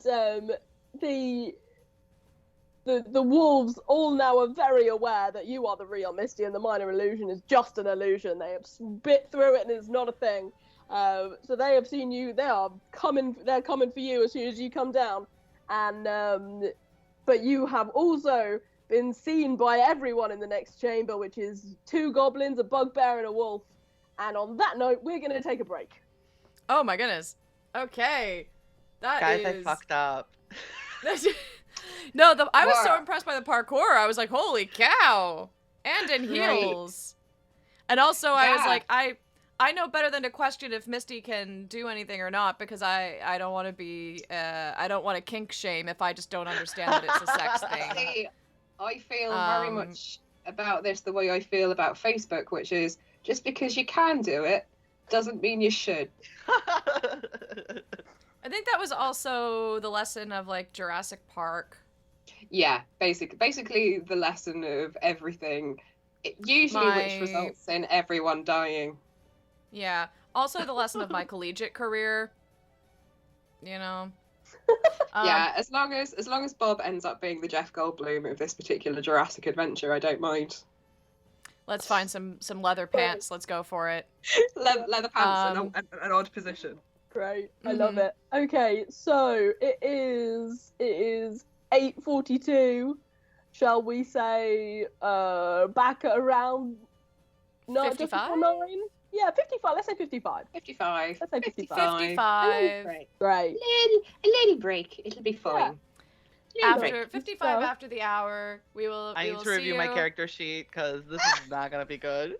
And all of you are like out of spells, I'm guessing, and like. No, I have Yeah. one left. That's something I was trying to figure out when it was like, let's go to the place of the 20 goblins. I was like, I don't have any spells left, y'all.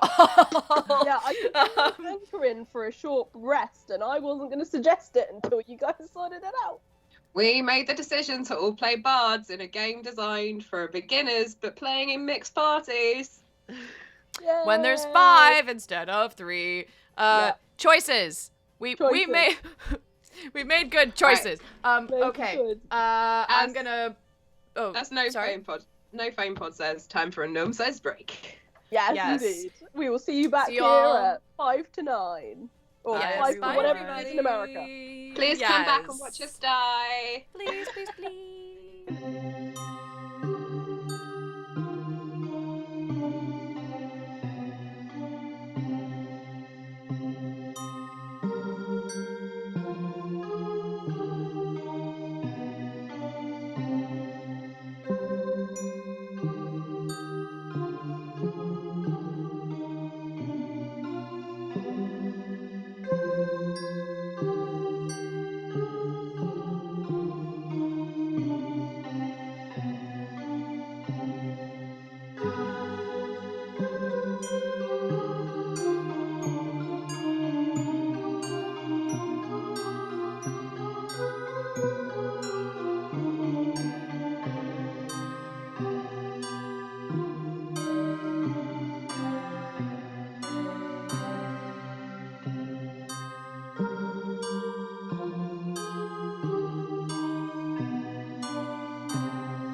everybody. Back. Let's get ready to Hello. kill some bards. Oh. Rude. Okay. That's the energy I'm coming at this with. We still have that poll going. I believe the poll is ending in like a couple of minutes here. So if you haven't taken a bet on what's going to happen, if you haven't answered your, the poll with what you think will occur, let us know who all you think is gonna die. All of us, none of us, or Bob lives. Those are the options. I mean, I'm assuming Bob lives because there are going to be a lot of Copperheart fans who are going to be devastated if he dies. Some diehard Copperhearts. Yeah, Maybe he'll become and some more of them, famous if he dies. some of them are really scary. Do you know what I mean? They will track down the people who killed Bob You know, and make them pay. my fans are called the Misty Lusties, so I think I also have a chance at actually pulling through from this, but we'll see. I'm very excited when you all die and then you have to re-roll as Bob's fans to come and take revenge. That sounds great. Right. And the Boblin Foundation gets set up posthumously in his name. Yes. Yeah. I also want to just let everybody know. So submissions are closed now, and we have 83% of voters say yes, we are all gonna die. A small but mighty 17% say no, and nobody thinks that Bob is gonna be the lone survivor. Bob's not the final girl today, I guess. Bob's fans on a resurrection quest. No fame. Very well played. I love it. Yeah, for sure. Great. Shall we crack back on then? There's one very Yes, high-level let's do it. cleric in the party who's got resurrection. He's got some powerful fans. They've paid just these two teenage girls and a really hench cleric. I was trying to think of what the equivalent would be, but my head being full of Fernet and having watched a movie featuring friend of the show Jude Law last night is like the cleric is Jude Law. Jude Law shows up to save the day As a teenage girl. If we TPK state, we will just apply to Jude Law to play the rest of Phandelver with us as a hench cleric, as the Pope. Yeah, for sure. We're not gonna get into it right now, but let me tell you what. The young Pope is a fever dream. It is so fucking fun. And you could look it up on YouTube. He has a monologue where he talks about, and I quote, praying so hard he nearly shits his pants. It's great. Okay, cool. Nice. And with that, Misty. You're welcome. Top of a very sort of crumbly ridge, over a very steep drop that goes to 3 angry wolves, facing 2 goblins, a bugbear, and a wolf. I'm alone. Yes. And you're alone up there. The other 2 are back, sort of at the entrance to the wolf area. And the bugbear just looks at you. Misty just kind of does like this with his hands and looks around and says, I'm looking for the bathroom. Get it! And as he says get him, Misty kind of blows a kiss and a cast sleep at the first level. So I'm gonna go ahead and do that. roll it for That me. is 5d8. Hold on. 1, 2, 3, 4, 5. I'm assuming 26. 26. Great. So let me have a look at this then. You have taken the 2 goblins that are there, just go and fall asleep by the campfire, but the bugbear is still up, and was it black magic? I don't like it. Wolfie, get him! And the wolf comes bounding over to you, snarling, and because I already let you have an action, he's gonna push you. He's just gonna just smack you over his head. You go flying backwards into the three the three wolves that are tied up. And what would the rest of you like to do?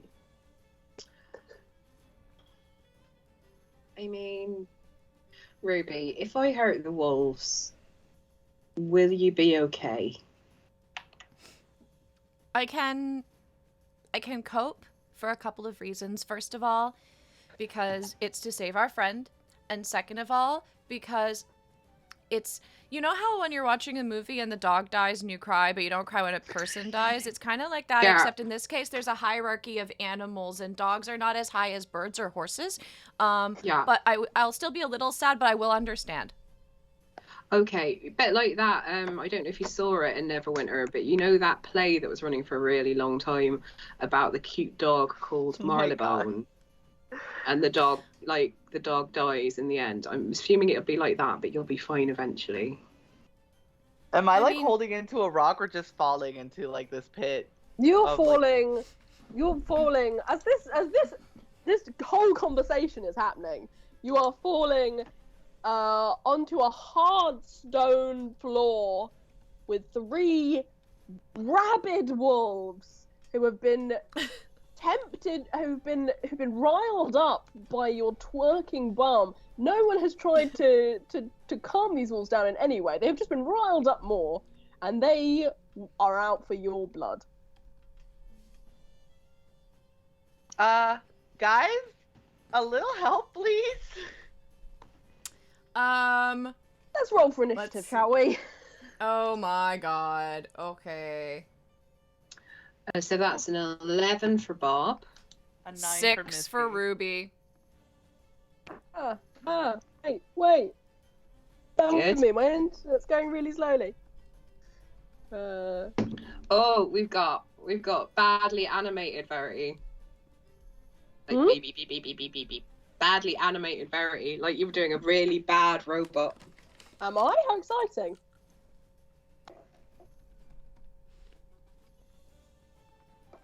Who's another friend of the show apart from Jude Law? I'm asking for reasons that aren't about to become apparent. Reese Witherspoon. Well, Pickman's paintbrush suggested Keanu, which I think Keanu's- is a reasonable suggestion. That's a Keanu reasonable has already been suggestion. incorporated into the thing that I'm totally not doing. Right. Uh, Sorry, can you tell me? Stalin. Can you tell me Stalin is not a friend of the show? Can you tell me your Oh, initiatives again? young Stalin? Yeah, Okay. only young Stalin. Like it's a very specific Young. period of time. Tell me your Sexy. initiatives. 9. 9, 6. 11. 6, 11. Great.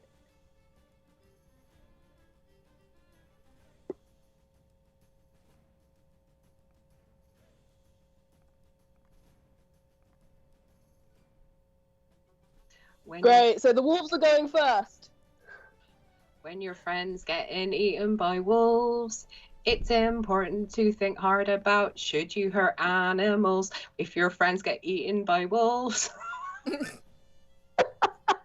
So the Oh, all three Pickman's wolves. paintbrush. Gillian Anderson. It's too late now because I Yeah. already made the poll, Gillian but... Anderson's the ultimate friend of the show. Mm. So all three wolves snarling and drooling and hungry, and they've just been pissed off by looking at your juicy ripe butt, just shaking at them. That they're going for you, and they are all going to make a bite attack at you, all three of them at once. 16. It hits. 17 it hits. And 18 hits. So all three hits. That is 21 points of piercing damage. Misty is now passed out on the floor. Okay. Right. That Actually, makes isn't Misty dead? Because isn't Misty is- it that you're officially No, dead if it's... Misty's properly dead. I was gonna say twice your HP, isn't that? Oh shit. Yeah. And Swabs is right. Wolves also get pack tactics if they're standing next to each other, which means they get. Guys! I was ready for a TPK. I wasn't ready for you to fully die. Well, I'll. You know what? I don't know if have we ever had anyone just straight up die before? I'll drink straight liquor but for that. Only when only in a game which was designed deliberately that everyone was gonna die. That's the only time anyone has died. God, okay. No. Oh my god. Fuck me, that's fine. Bob and Ruby, your friend is on the floor, being ripped In pieces. being ripped to shreds by these 3 wolves. What are you gonna do? Do you? Okay, so Ruby's gonna turn to Bob and be like, I don't. First, well, Misty's dead, and I don't know if we should just keep pressing forward. I'm wondering if we should regroup, or if you have a sending stone. I don't want to. I could try to call my ex. I mean, I don't have any technology other than loop pedals. Because I don't believe in technology, and I don't think a loop pedal is going to help us in this situation. I threw my sending stone in the canal the last time I got cheated on, so I haven't had a sending stone for a week. But I mean, the only person who here I think would probably have a sending stone is probably now in a wolf.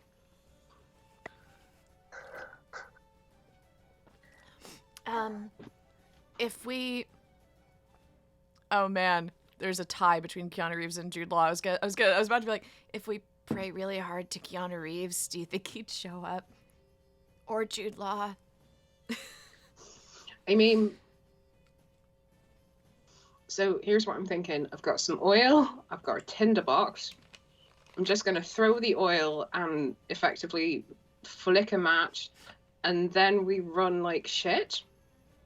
Oh, tell you what, you can do that, and I'll make like a really loud sound, make it sound like it's coming from inside the cave, and they'll just like be like so disoriented, and we could just go. Excellent, let's do that then.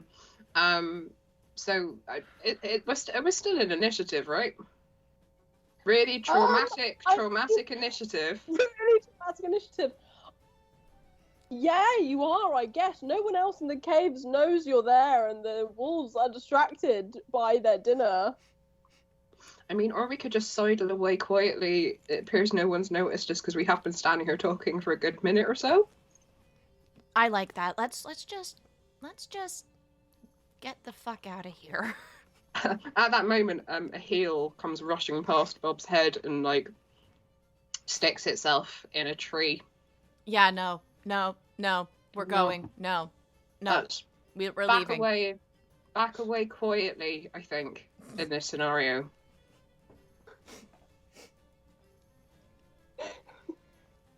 Cool. Cool. Okay. So you leave. Run a pre-written campaign. She said it'll be easy. She said. You leave You leave the cave. You step outside the cave. You say a silent prayer for your departed friend. Bob's already composing a full eulogy in his head. Yeah, who died in the name of friendship, and you were going in there to save his lover, and he died for his love. Yeah. Yes. He died to save his love and to bring the prosperity to Phandelver, his beloved hometown, that his Oh my boyfriend God. also so What are we gonna cares tell so his deeply. parents? He has. Ooh. His parents might have something to like make it hurt less. That's true. That's very true. Maybe Okay, if we can go back and get some bits of him, they can make him better. Don't you fucking dare. So this really like hideous, misshapen Misty zombie that we end up with. It's just like stitched together. Frankenstein's Misty. Just Okay. Ruby's just Lost- gonna do a quick Lost the prayer Princess. to Keanu Reeves, just like, "Dear Keanu Reeves, you are breathtaking. Please help the soul of our friend. I know Kung Fu." I think No Fame Pod has landed on it and said, Misty's ghost just haunts them forever. Yeah. Yeah. Bob wouldn't know what to do with that. Yeah. We just wouldn't understand. Sarah, I'm having flashbacks to that time it was you, me, and Andrea got killed and her ghost was following me everywhere, and then we had to make pottery. Yeah. There was a full pottery scene in that particular Eric, Eric the naked Yeah. centaur who died like immediately. So anyway, sorry, Anyway, I'm still reeling. I can't believe Nacho died. Would you Ah! like to go back for any of the remains of your friend, or would you like to carry on back to the cart and That out seems like a of bad the wolves idea. that have eaten him. I mean, we'd have to open up the wolves, pull out Well, you could take- any tangible bits of Misty, yeah. and Okay. Chat, how do you make wolves throw up body parts? oh my god, has anyone got chocolate? It's probably like dogs. If we feed them chocolate, they will throw up, Okay. and then we can put it in bags. Does anyone know if wolves are allergic to chocolate in the same way that dogs are? I'll Google it right now. Okay, so Ruby, if you could reach out to the network and find out, that would be great. Oh! Wolves lack the metabolizing enzymes that break down theobromine and caffeine in chocolate, so it is There you poisonous to go. wolves as well. Let's Good to go. know. Let's do go. either of you have any chocolate on you? Well, I mean, I've got provisions, and it doesn't say what's in the provisions. So Bob probably has chocolate that a fan has sent him in his provisions. Would you like to throw the chocolate to the wolves to try and make them throw up your dead friend? Please Yeah. don't feed the wolves Bob. chocolate. Oh Bob. my god. Bob gets out like a heart-shaped box. of, Ruby like, is already chocolate, trying to get back to the cart. Ruby's like, nope. and he just like chucks them in the direction of the wolves, and then runs away. Because it will come out, like, Misty will come out of the wolves in some capacity eventually. It's just if we can speed up the process, it's probably better. Great. The wolves, in their rage of eating the remnants of your friend, also gobble down these chocolates, not being able to tell them from a yummy bard. And they start to turn an interesting shade of pale green in their faces as they look very unwell. And they begin to vomit up your dead friend. What would you like to do? We'll come back and clean it up later. Like, we've already established that they're not big fans of cleanliness and hygiene. Right. Actually, do you What's know the what we birds should say? do? We should ask Brian to go in as a friend of ours, scoop up the bits of sick and all of that kind of stuff. Yeah. If we give him a bag, and then he can bring it back. Why Great. Why not? Great plan. So you leave the cave with the wolves just chucking up their lunch. They're really annoyed by this because they were really enjoying that. And you walk back through the woods to the cart, leaving behind the remnants of your friend and potentially two other of your friends, or at least one of your friends that you think might have been held captive there. You get to the cart and back to Brian. Do we have a new person playing Brian? No? That's a bit human. I'm still in awe. I really liked Misty. I want to play Heart Eater. You want to play Heart Eater? Okay. Yeah. Great. So Ryan has managed to wake up his friend Heart Eater. It's like, there's only two. What's going on? There's only two of them. Why is there only two of them coming back? What do you think, bloody? What are these idiots doing? I just took a really long nap and I feel really refreshed. Oh, I'm glad, mate. I'm glad you're feeling all right. I mean, we still got these. We got one of these horses moved. They've come back quite quickly, though. I don't know what's going on. What's all right? What happened? So it turns out Misty was a little bit over-enthusiastic and might have got eaten by some wolves before any of us could do anything. Oh my god, man, that totally blows. There was Yeah. nothing we could do. Not really. I can give you a complete rundown. I think we're all right, actually. We don't really need to know about your friend getting eaten by wolves. We looked after Brian. the cart. We managed to move one of the horses, but we haven't managed to move the other one. Oh, well done, guys. That's really good. Give me a high five, both of you. Get in there. Come on. That's getting better. Yeah. Well done. You completely landed that. Like, good coordination. Surprised at the level of dexterity. Welcome to the friendship group. Now, we have a bit of a request. So I might have fed the wolves chocolate. Right. Because I don't know if you've ever fed a dog chocolate, but it doesn't usually end well. I've never So- even seen chocolate. Oh, well, okay, here's the deal.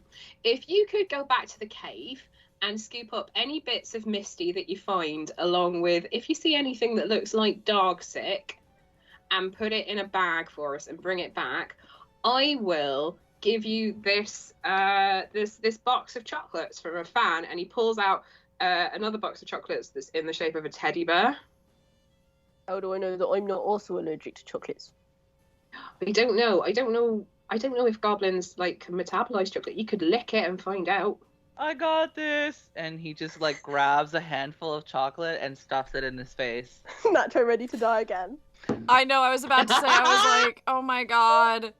Nacho, it is- every character Nacho plays in this campaign is going to last no more than an hour and a half.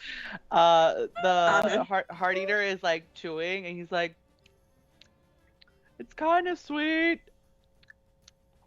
Very sticky. I think I'm okay. It does no damage to Heart Eater. Goblins can metabolize chocolate, we have discovered. It's It's now canon. not canon. Oh my god. Can eat chocolate. So you want us to go get some dog sick from the Yeah. Have you got a Just- bag? I don't Um, really want to do this, if I'm honest. I Can mean, you not just let your friend rest in peace? Like being eternal dog sick doesn't sound very nice to me, if I'm honest. yeah, I mean, we were just really looking for something to give his parents. I'm not gonna lie. Oh. If someone came to me with my child that was just a bag of dog sick, I think I'd rather not have it, if I'm honest. True. It's the thought that counts. We can go get the pieces of Misty if you guys want. You gave me some really good chocolate, so I guess I'm gonna like head on over now. And he like grabs like the box that you gave him, he empties it out, and he takes it to the cave to like pick up the pieces of Misty and put them in the chocolate box. Great. He's not very smart. I am never coming home again. Hearteater successfully goes into the cave, knows how to calm down the wolves, and just sort of petting them and shushing them, and they're not feeling very well still. So he's able to just sort of calm them down and get them to just go and have a nice sleep in the corner, as you can do with animals. Come on, Gwyneth, it's time for a nap. And he just escorts one of the wolves into a corner and puts him to bed. Yeah. So as he goes around, just using his hand just to scoop up sad sludge This is kind of gross. of Misty into the teddy bear chocolate box. Oh my Sort god! of like, that's the best I can do. Maybe finds a bit of like belt, maybe some jewelry. Finds like Can we, I think we need leather. to stop having wolves, because the last time we had a wolf in Critical Drinking was the very first campaign, and that, for anyone who's watched for like since the first season, that also turned out really badly, and we did terrible things to wolves that none of us felt good about. Wow. So Emily and I are now, I think, probably suffering from some sort of post-traumatic stress disorder that we might have to talk about after the show. Okay. I feel like I'm gonna have to go to the National Zoo and ask a zookeeper what I can do to like apologize to wolves in general. We could set up. I could set up another charitable foundation to set up safe havens for wolves. Yeah. Okay. Wolves that are in dangerous or bad relationships with humanoids and other creatures can go to this like safe place, and they can be wolves. I'm not. Well, you know, the funny thing is, I'm not even gonna lie. I'm struggling to remember what happened with the wolves in the first campaign. I think I blocked it out. All I hear in my head is just like my character's voice being like, "Oh, you don't want to remember that one. I don't think you do."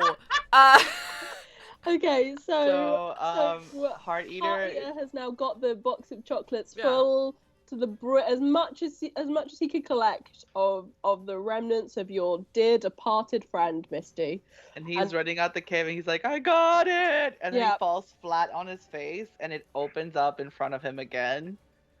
And he has to like scoop it back up and like put it in the box. And Beautiful. Ruby is like, "Why are Misty's remains buzzing?" And just kind of sees something like that's like flashing, like a little light in there and buzzing, just like, all right, No, sure. don't do I don't that. want to yuck anyone's Don't. yum. I don't want to Ruby, yuck don't. anyone's yum. I don't want to No. kink shame. Oh my! This has all gone so far off the rails. You take that out of the remains before you give it to his parents. I mean, I wouldn't want my parents to see that. His mom's a What really is- famous sex educator. I'm sure it's fine. Oh, well, right. In which case, maybe they'll be proud. What is it? Sorry, I thought it was a sending stone or something. I believe it's a toy that's meant It's for not a adults. sending stone the way I use it. Yeah, it's like a kind of sending stone, but it sends you to a different plane, man. Maybe that was some sort of time traveling device. Oh, Yes. is that what? Oh, that's what he was talking about earlier. You get it now. What do you want to do now? I'm really sorry about your friend. I guess we've got to keep on going with the rest of this story, even though one of you is dead. What would you like to do? I mean, Can I take a pause and grieve my character? Is there like a necromancer or anything that can put him back together, please? I prayed to Keanu. I did. There's a necromancer in Phandelver. would we know this though enough to go to Phandelver and be like, "Hey, necromancer, can you please turn this pile of sick back into a friend of ours?" It depends how. It depends. Oh God. Let's say for now, no, you don't know. You don't know. that. Okay, good. So we have a bit of a dilemma here, right? On the one hand, we have a dead friend in a chocolate box who's not going to get any more alive the longer we stand here. On the other hand, submerge it in ice. I've seen people do that in NCIS or something. What does NCIS stand for? National Condom Investigation Society, I think. You got up some weird shit in Neverwinter, didn't you? Yeah. You went on that I've been sabbatical. around. Weird time. Alright. Oh, Yeah. you're in Neverwinter. Whereabouts in Neverwinter were you? Just like by the south. Oh yeah, that's a really Yeah. nice bit. Yeah, like I had a job and everything, and then I quit to become part of this mafia. I'm starting to rethink my life choices. Right, let me tell you what I was telling Brian about earlier, which is the Boblin Foundation, which is designed for young goblins like yourself and to get them back on the right track. Also, I don't know if he told you, but when we get to Phandelver, I've got 2 gold pieces in my pocket for you. Oh wow, that's the most money I've seen since like I started working for this mafia. Yeah. Just think of you could set up a gym. Could set up a gym. We could set up a gym together. Be a very good gym. So we Misty can loved people named Jim. So I think we can get past the horses now. We managed to move one of them. Do you want to? We go in. We set in. You in charge. I'm just a goblin. I want to go home. I want to give the box of Misty parts to Misty's parents, and I want to figure out what we should do next. Because standing here is not helping, and there are fucking wolves everywhere, Right. and they're throwing up like.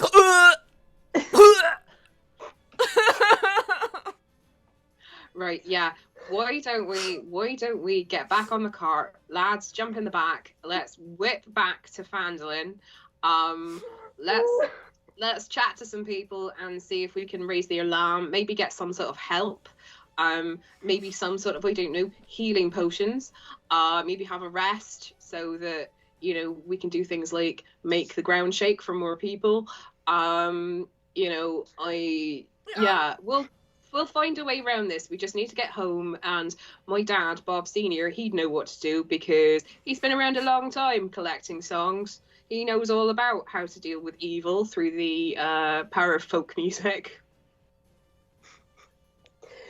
Okay. Great. Great. So yeah, as Hooblu has suggested, Heart Eater is sort of poking at the remains of Misty and has realised that all of Misty's money is in there, is within the sick. There's just sort of lumps of gold coins and silver pieces, and they're quite Guys, I don't want to be gross or anything, but I was poking around in the sludge and I found some gold coins. Right. Oh. You now have Like- all of Misty's money. How much money did Misty have on them? He had 75 gold, 50 silver, and 69 copper pieces. Right, The okay. fuck? Wow. Okay. Yeah, he was rich. Right. Let me hold on to that, and we'll sort that out when we get back to Phandelver. I mean, why anyone would carry that much money around with them when they're famous and they can get stuff for free, I genuinely don't understand. But let's just, like, this has been traumatic. Let's get back to Phandelver. I don't think it's that far, and these horses are like rested and good to go. We can move at speed. Yeah. Yeah. Okay, you get back on the cart with the 2 goblins. Are you taking the 2 goblins with you? Oh yeah, I'm not leaving them here because they're going to get Yeah. eaten by a bugbear, and that's They- not fair. They should come with us. And they're our I friends also now. have a question for our British people on the show. So when you were talking about all the money, I was like, oh, well, maybe Misty was just leaving a very successful pole dancing session. And then I was like, well, here we make it rain, but most, like, your smaller denominations of money are coins. Like, do you make it hail Yeah. in the UK? Like, what happens at strip clubs over there? Generally, in my limited experiences, people aren't happy if you chuck pound coins or £2 coins down I a hole. suspect not. But Like you know, £2 coins specifically are about that big. Do you know Yeah. what I mean? So like if you drop it into like a budgie smuggler, like that's gonna get uncomfortable for someone really, really quickly, especially if Sure. they're like a penis owner. Like that's gonna chafe a lot and get So really you're on the road. I'm sorry. It occurred to me, and I was like, how does that even work over there? It's got to be a whole different system. Swabs. I'm Swabs, sorry. Swabs, you're right about contactless payment, except it's very contactful. You're back on the cart. Bob is driving again. You've got Ruby on the back with the 2 goblins, all the provisions. Ruby still has the cabbage under her top. And you No, of course. way Of course. to Phandalin. It doesn't take very long. You're most of the way there already. I don't think I've ever made an actual DM cry before, but this is amazing. Not crying yet. That will come after. Okay. I'm sorry. I'm just like, this is why they call fivers toonies. I've heard of loonies. I didn't know they were toonies. Going to Toontown. I'm gonna skip everything I prepared for that case. I'm so sorry. I am so sorry. Okay. I'm just going to read this because I've got to that point.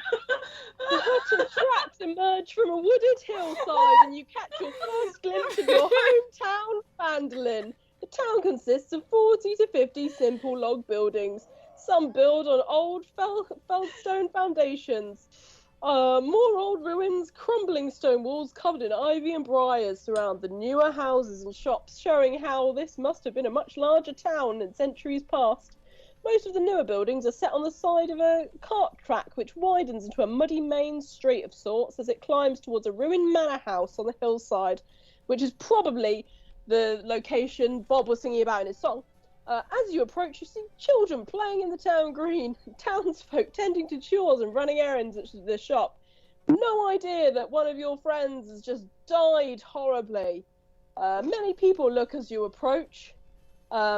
Most of them return to their business. A few of them recognise you and sort of give a little wave, but it's been a while since you've been home.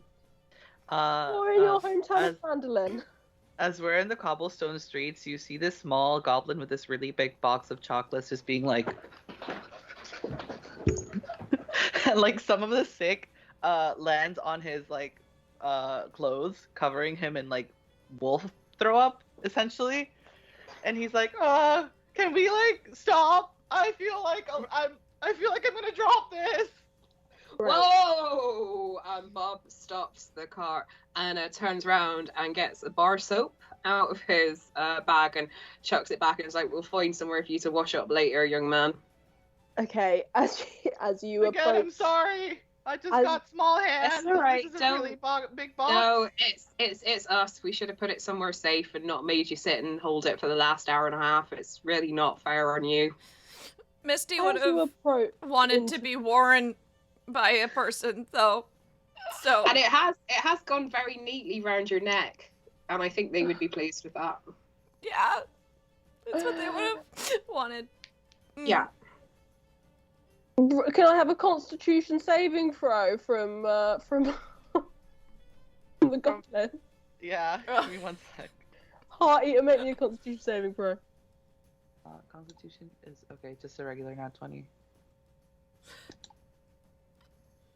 Regular 20. That's a 2. You also vomit. Yeah.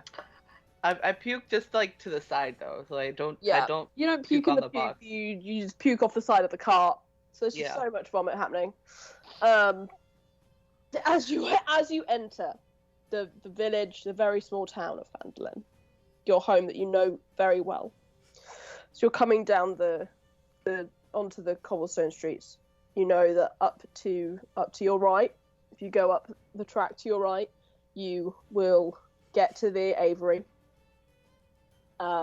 Just to your left, the first building you see as you enter Phandalin is Lustaman's Illustrious Lotions and Potions. That's the first building. And as you Where? you come in. Where would where you do like we- to go first? The other side of town. You have the folk music archives. You know the inn. You know the old the old barding studio that you used to frequent as children. Where would you like to go first? I mean, Where do we need to deliver the cabbage to? The cabbage you need to deliver to Gundren Rockseeker. yeah, being I held think hostage right now. You're meant to reunite him with his cabbage in Phandelver.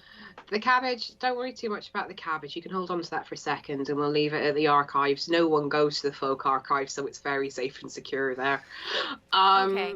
That's good, because if I left it at the aviary, I don't trust, especially like the penguin, to not just go to town and nom nom nom nom nom. Yeah, we can't. We don't know if he's alive, so it'd be really bad if someone's like he was to be dead and the cabbage was to get destroyed. So I'm sick of important things being eaten by animals today. So As you say that, the heart eater pukes again, and he's like, right. So Heart Eater, I'm gonna take this off you, and I need you just to sit with the cart for a little bit. Actually, no. Why don't you come with us? Come with us, and we will go and see Misty's parents. And "Are you sure that's a good idea? I'm wearing their kid on my clothes." I mean, okay, let's go to the inn first. Grab a room and maybe wash you and the box down. Okay. Yeah? Does that sound good?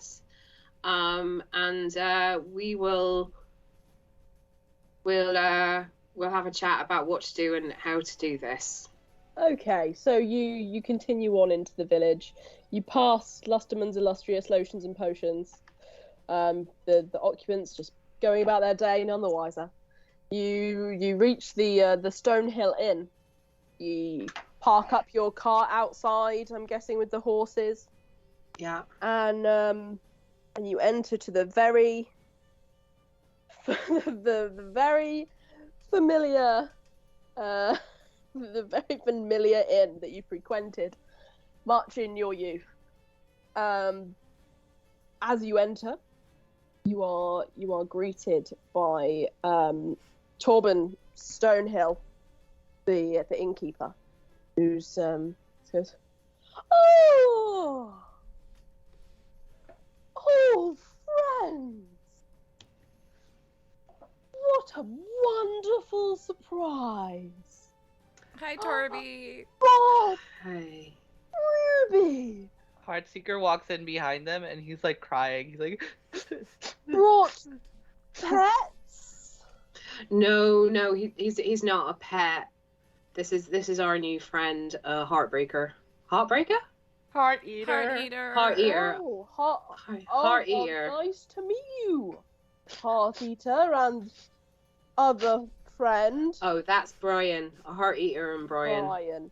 Heart Eater and Brian. Yeah. Are you okay, Ruby? What has happened? Has another boy broken your heart? Ruby takes a second, takes a deep breath in, and goes, "Well, upon our travel, we encountered a handful of goblins. After encountering the handful of goblins, there were indeed some wolves. Our companion, Misty, was shortly thereafter torn to pieces by those wolves. Back to you at 11. Also, please don't tell Misty's parents. We're going to tell them as soon as possible, and we're going to give them the box." Misty, Lustaman. Oh, that's sweet. I remember when he was crowned the Shield Meat Maiden, the first male Shield Meat Maiden. Oh, he was a beautiful boy. Oh, I'm so sorry to hear that. Oh, gosh, Abigail and Robert are going to be devastated. Their only child.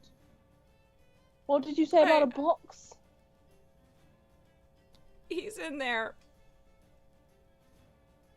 Heart eater holds the box out, holds his head down, and just sobs. He's like, All of him is in that that little box. Yeah. Oh, that's gosh. that's all that was left. Oh, It was- wow. It was a horrible tragedy, and one that will be reported on for years to come. Yes, I can imagine that being very traumatic. Well, what can I do? Can I get you all a drink? I feel that's the very least I can probably do, considering the traumatic day you've had. And do you need to stay here, or will you be staying with your parents? I mean, I'll give you rooms for you can stay here. And I won't charge you a copper for it. You don't have to pay a thing. No, friend, don't worry about Sorry. that. We've got loads of money on us. Well, we will do after we fished it out the box. But, I mean, the main thing I think is that I would like my friend here to be able to have a bit of a wash. I'm going to introduce him to soap, and maybe have a bit of something to eat and something to drink, and just decompress and work out how we break the news to the Lustamans. There's a washroom upstairs you can use at your leisure. Let me pour you some drinks, and you know your way around. You can use the facilities at your. Oh, poor Misty. What a horrible way to go. He looks off into the distance, and he's off in a dream. Ruby hangs her head for a moment, takes the cabbage out, puts it in her backpack, and under her breath goes, "It's what Misty said he wanted." Oh my god, can you imagine if the cabbage had been on Misty? This campaign would have gone wild.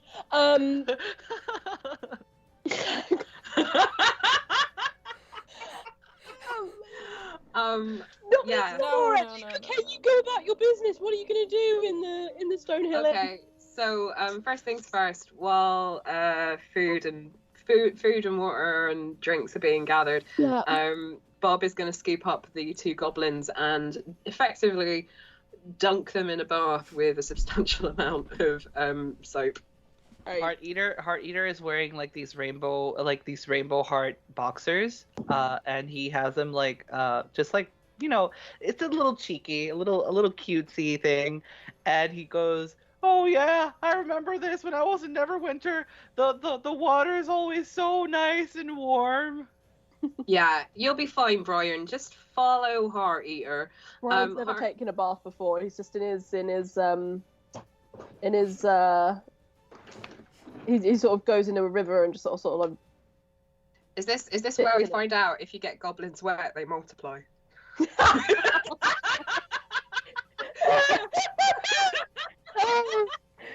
Oh god, don't feed them up at midnight. If you get them wet, you end up. Bob comes down with 15 goblins for once there were 2. Ruby knocks on the door and goes, "Don't forget to splash! You don't get clean unless you splash!"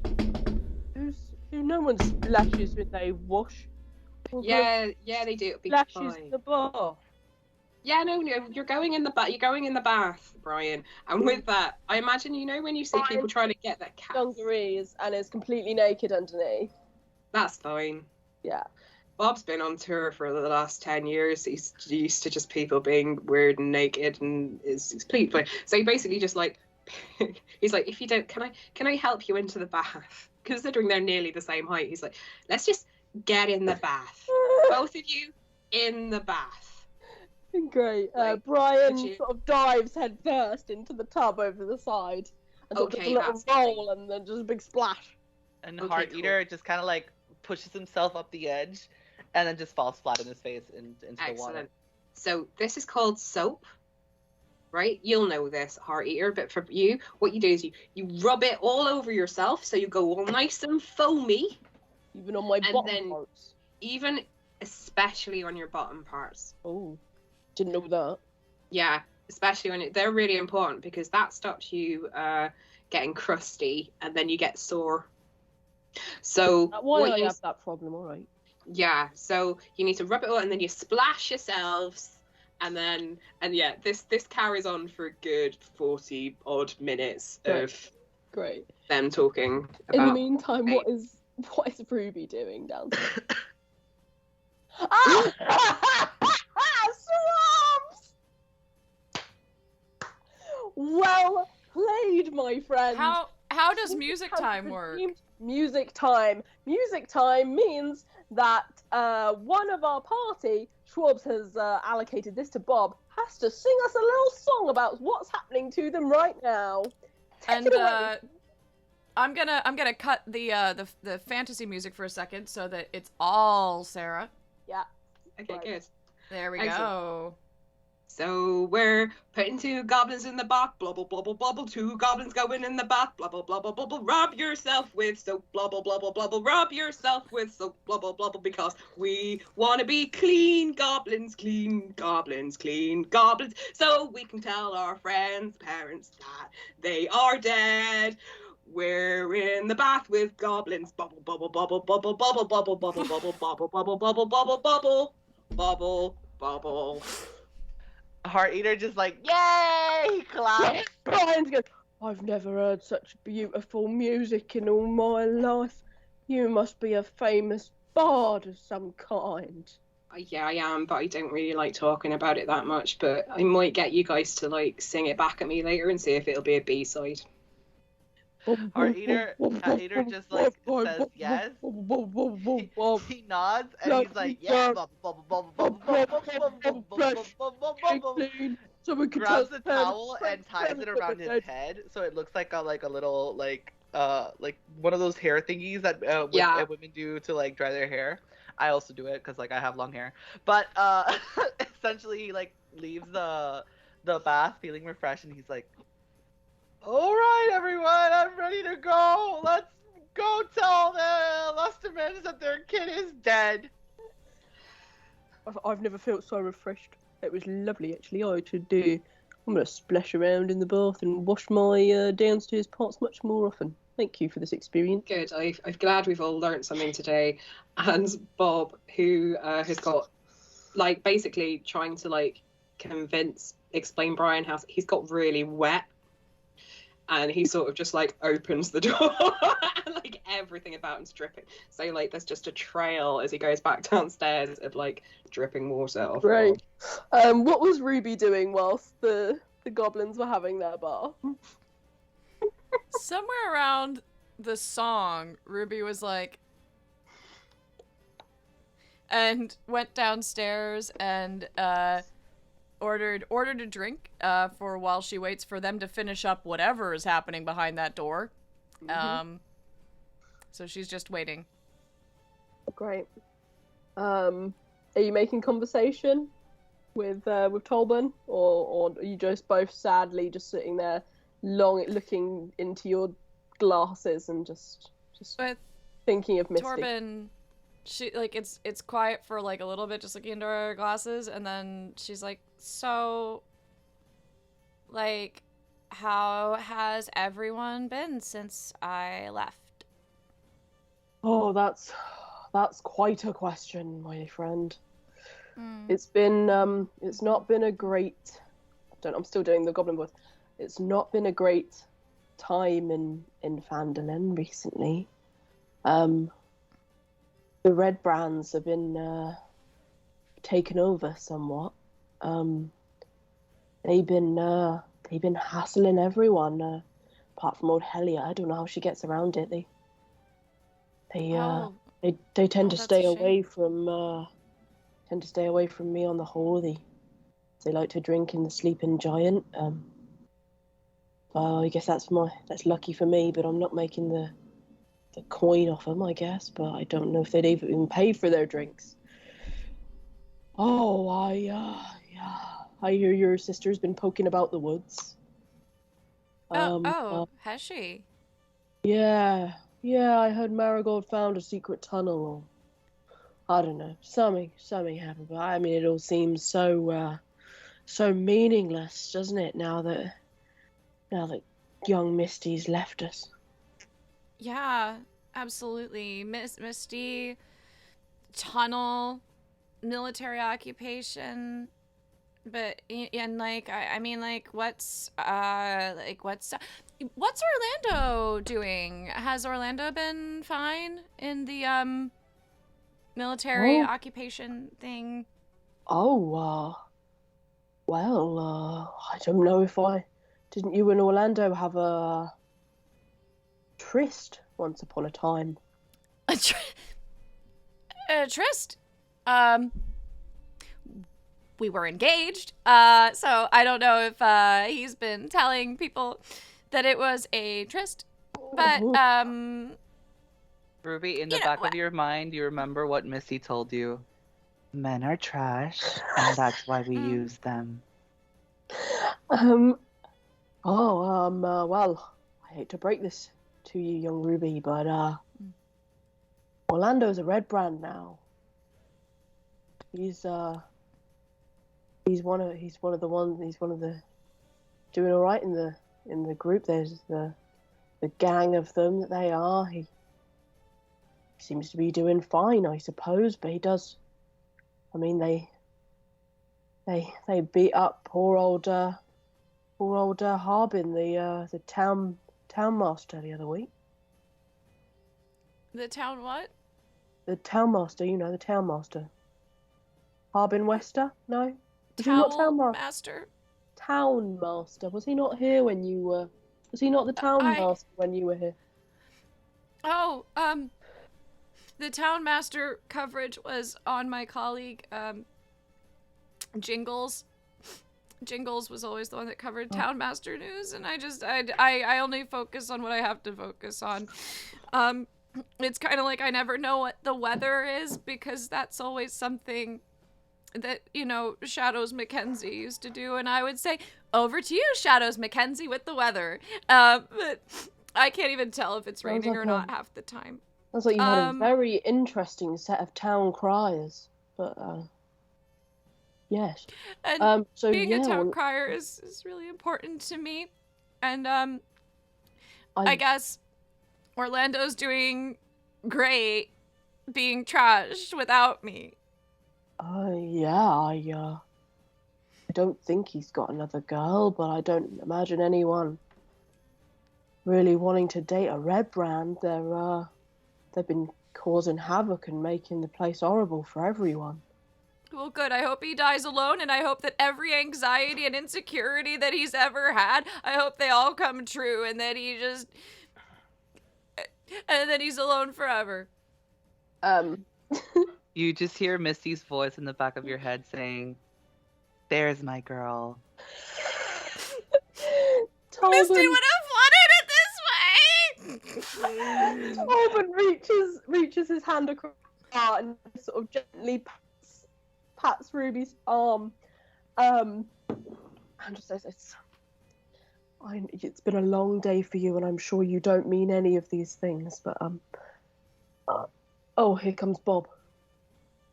As Bob, followed by our two new goblin friends, emerge from upstairs. So we've all had a nice wash. All of us, without exception, are now clean, whether or not we wanted to be. I couldn't get a drink, could I? Oh yeah, I've already poured for all of you. Oh, thanks, friend. I mean, Is this gluten-free? I can't have gluten because I break out in hives. Oh, let me get you. No, I've got something else. Sorry about that. I'll have this one. And he just gets you out wine. He brings out a raspberry wine and pours you a hefty glass. Oh, thank you. This is what the CEO gave me before he fired me.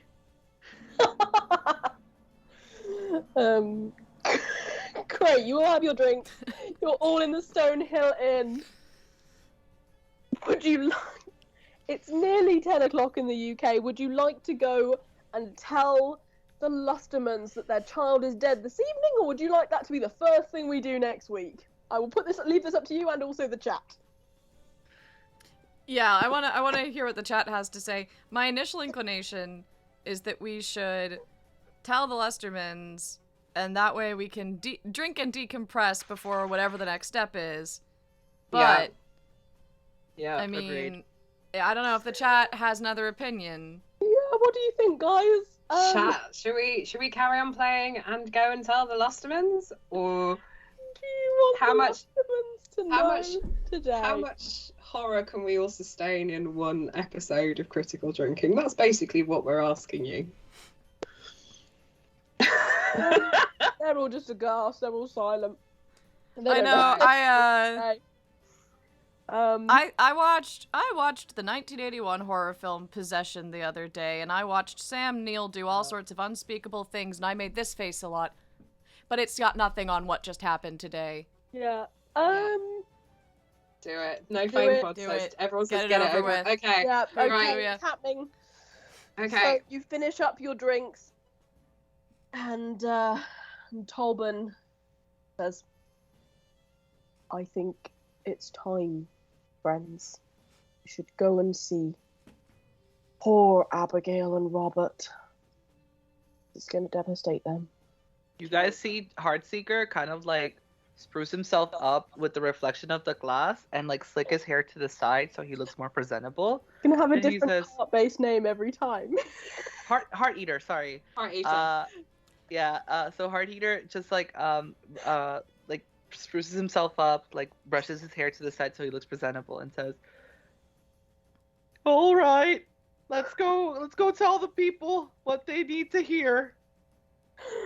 Ruby Okay. turns to Bob and under her breath goes, "Where did he find a suit?" Brilliant. Brilliant. He had some fancy clothes with him. Yeah. It's the suit he got fired in. Yes. He's been carrying yes. it. He's been carrying it around for another occasion when he'd need a suit. Brilliant. Brilliant. Brilliant. Okay. You leave the Stonehill Inn and you make your way back the way you came towards Lustaman's illustrious lotions and potions. Over to Okay. you. Ruby, do you want to do the talking? Because I feel like you're a person who can use words, whereas I would have to sing what happened at them, and I don't feel like that's probably the right tone. We could I'll do what I can, and you know if it's not working, we could take turns. Like you could tag in, yeah. What, like one word at a time? Oh no, I meant like I could be like, here's the story of how your son came to be in this box. Let's get into it. And but you know, if they suddenly are like, maybe don't please lead stop. with that. Like, Yeah. make At me this point, stop. at this point, you guys are having this conversation, and Heart Eater has like knocked on the door, and he's holding up Oh, the shit. box.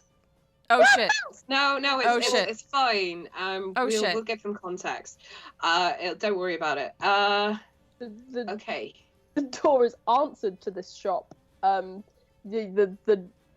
open the door. You hear the little bell go. They're not used to having to open the door for people. And you're greeted by Abigail Lustaman. Is this the Lustaman residence? Oh, hi there. Yes, it is. I'm Abigail Lustaman of Lustaman's Lotions, illustrious lotions and potions. How can Yes. I help you today? What do you need help with? Hi. wait. Yes. Well, I think we all need help, you included. Would you like to know more? Can we just we step inside? Are Before you we sure? do this? Out on the street. It's a bit private, you see, ma'am. Yeah. All right. I mean, come on in. We got a couple of customers already in here, but maybe we could go out. Robert, are you okay to look after the shop for a moment while I take these nice folks round to our house? They seem to have some very they seem a bit disturbed, and I think they need to sit down with me and some tea. Yeah, oh yeah, I'm all right to look after it for a minute, Abigail. You carry on.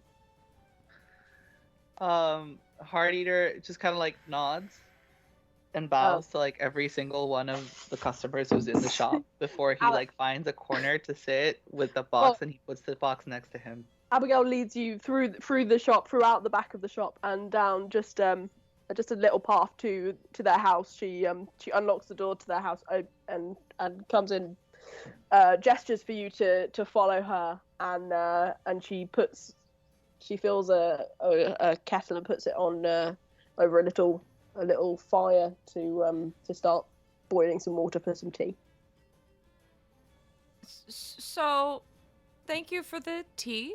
Oh, that's all right. It's it'll just let the water boil, and we can have a chat in the meantime, and then we can all have nice tea. You can tell me your preferences on your hot beverage choices, and then we can all sit down together. Does that sound nice? I'm assuming you've come here about some sexual health problems. Well, not quite, but it is personal business. Could we sit down first before the tea, Ms. Lustaman? Absolutely, join me round the table. Thank you. Yes. Thank you. How can I help you, nice folks? There was an accident. Oh no! What happened? There was an accident on the road on the way here.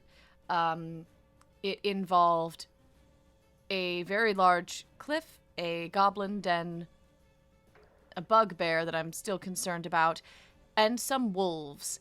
Many hungry wolves. And that sounds terrible. I'm so sorry that this happened to y'all. Do you need some healing? well, no. Not exactly. Mrs. Lustaman, I am very sorry to tell you this. However, your son, Misty, Oh, you with Misty? Oh, how is he? I miss him so much since he went away to Neverwinter. It feels like such a long time since he's been home. I can't wait to see him at the next Harvest Festival. Our You are leader seeing- just starts crying. He's like, Oh, and it's Shield Meet this year. Oh no, he'll be home for Shield Meet. He always comes home for Shield Meet. He did. You know, he was the Shield Meet maiden once. Right. This He is so sad. loved meat of all kinds, and I'm so sorry. Heart eater. Mrs. Osterman, can I hold your hand just for a second? Oh, all right, my dear. Thank you for asking permission. Oh, this has gone somewhere else. Fuck. Ruby, I Ruby. Okay, do you want to Oh, carry yeah. on? Yes. This is not an easy thing to say unless it's someone you don't know and you're screaming it in a town square so that everyone knows what happened. Misty, I'm afraid, was eaten by wolves. We did our best to do something about it, but the best we could do is in the box. What? My baby? My baby? What happened? Did you try and save him? Was he trying to save you? What? He was trying to save Gundren, and I've heard him talk about Gundren. He seemed like a lovely young man. And Gundren is still kidnapped, and Gundren Misty did some insane parkour unlike anything I've ever seen. I thought that sort of thing was only possible in like the Matrix, but like he made it look easy. He did a lot of flippy flips, but it wasn't enough to stop him from being devoured by hungry wolves in an instant. If we tried to stop, we couldn't even. By the time we saw what was happening, it was over, and it was horrifying. It will haunt my dreams, ma'am. But it's not about my dreams right now. It's about you, and I am so sorry that your son is in the box with his favorite vibrator, and the box is shaped like a teddy bear. That doesn't feel respectful, but it was all we had. He's in the box. He's in the box. We wanted to make sure that you had some remains to... She opens up the box gingerly and is very confused by its contents. Just, I wouldn't think too hard about the context of the box. I'll just close that back up. Yeah. Mrs. Mrs. Oh God, I've got Osterman, to tell Robert. How am I going to tell Robert? would you like us to be here? No, you've done enough. I appreciate you coming to tell me, and thank you for least try. Thank you so much. I need to go and be with my husband right now. Of course. Yeah. If you ever need anything at all, you were Misty's friends, you come right back here to me. I will give you any healing potions or any assistance that I can help you with to go and rescue Gundren, and then maybe he can keep Misty's memory alive. I gotta go see my husband. Ma'am, before you leave, I used to work for Life and Death Associates LLC. I got fired because of a staff cut that they did back in like 1405. But I could see if I could contact anyone in the offices and see if we know a necromancer to bring him back if you like. Well, that's very kind of you, dear, but I'm afraid that even a necromancer is gonna really struggle with a pile of wolf vomit. His bones are intact. My baby wolf vomit. Where are his bones? You've got his bones as well. I'm sorry. I need you all to. Mrs. Lustaman. I need a minute. Of course. I'm so sorry. I gotta go. Oh God, I gotta go talk to Rob. Mrs. Lusterman, we'll leave you and Robert to. Where's my exit gone? We'll leave you and Robert to decide how to proceed, but just know that the whole of the Copperheart family are here for anything you need. And if you want like a dove release or something, I'm sure I've got access to a ton of birds from the aviary, so we could try to do something. That's a lovely nice. thought, dear, but I can't really think about that right now. I appreciate it. Thank you very much. Of course. Please, would you Of course. home so I can have him. I'm sorry. I gotta go see my husband. My baby. Mm-hmm. We'll get out of your hair. My baby. Would you want us to leave the box here, or do you want us to like remove it for now? You can leave the box. You can leave the box. Just please get out. Please get out. All right. Yeah. Again, I'm so sorry for your Come loss. on, Heart Eater. This way. I'm sorry.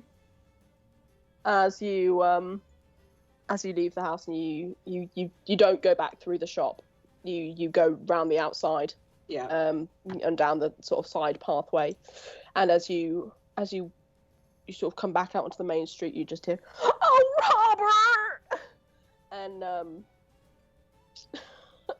that's where we're gonna end today's session. Well, today's been thoroughly shit, friends. I think we go back to the Sleeping Giant and we drink everything there. Oh my God. Oh no, we go back to the other place. The Sleeping Giant is where all Yeah, the other one. Yeah. Right, you go back to the Stone Hill Inn That's and cool. back to Tolbun.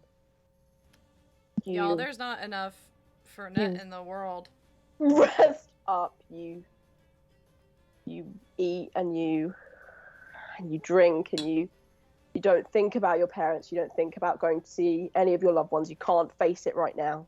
You drink with Tolbun. You raise a glass to your fallen friend, and we will pick up from this next week. What the fuck? Next week, we will be going on in our continuation of this all bards run of Lost Mines of Phandelver. Which I guess is now 2 bards and a goblin. So. Which is currently 2 bards and a goblin. We'll see what happens over the course of this week. Maybe we'll have some new friends introduced along the way. Thank you all for sharing this fucking wild session with us. We I'm sorry. We look forward to seeing you next week. Has anyone got anything that they would like to plug, even though that seems really disrespectful to Misty right now? No. No, I can't. No, I don't have a heart to plug anything really. No. I'm sorry too. Be nice to one another. Hug a loved one. Hug a wolf if the wolf is not gonna eat you. Yeah. Last to Misty in your own special ways. If you've got a friend who does a lot of parkour, make sure you tell them you love them before they go out and do parkour. Make sure they're all safe and stay safe. And we will see you all next week, friends. Who should we raid? Who should we raid? Who are we gonna raid? Who do we Haunted pass Youth, this we're- energy on to? Who do we pass this beautiful energy on to? I don't even know. I'm gonna roll credits. We're gonna raid Haunted Youth, who is Right. playing Fortnite. Right. Be nice. I Be don't. nice. We'll see you next week, friends.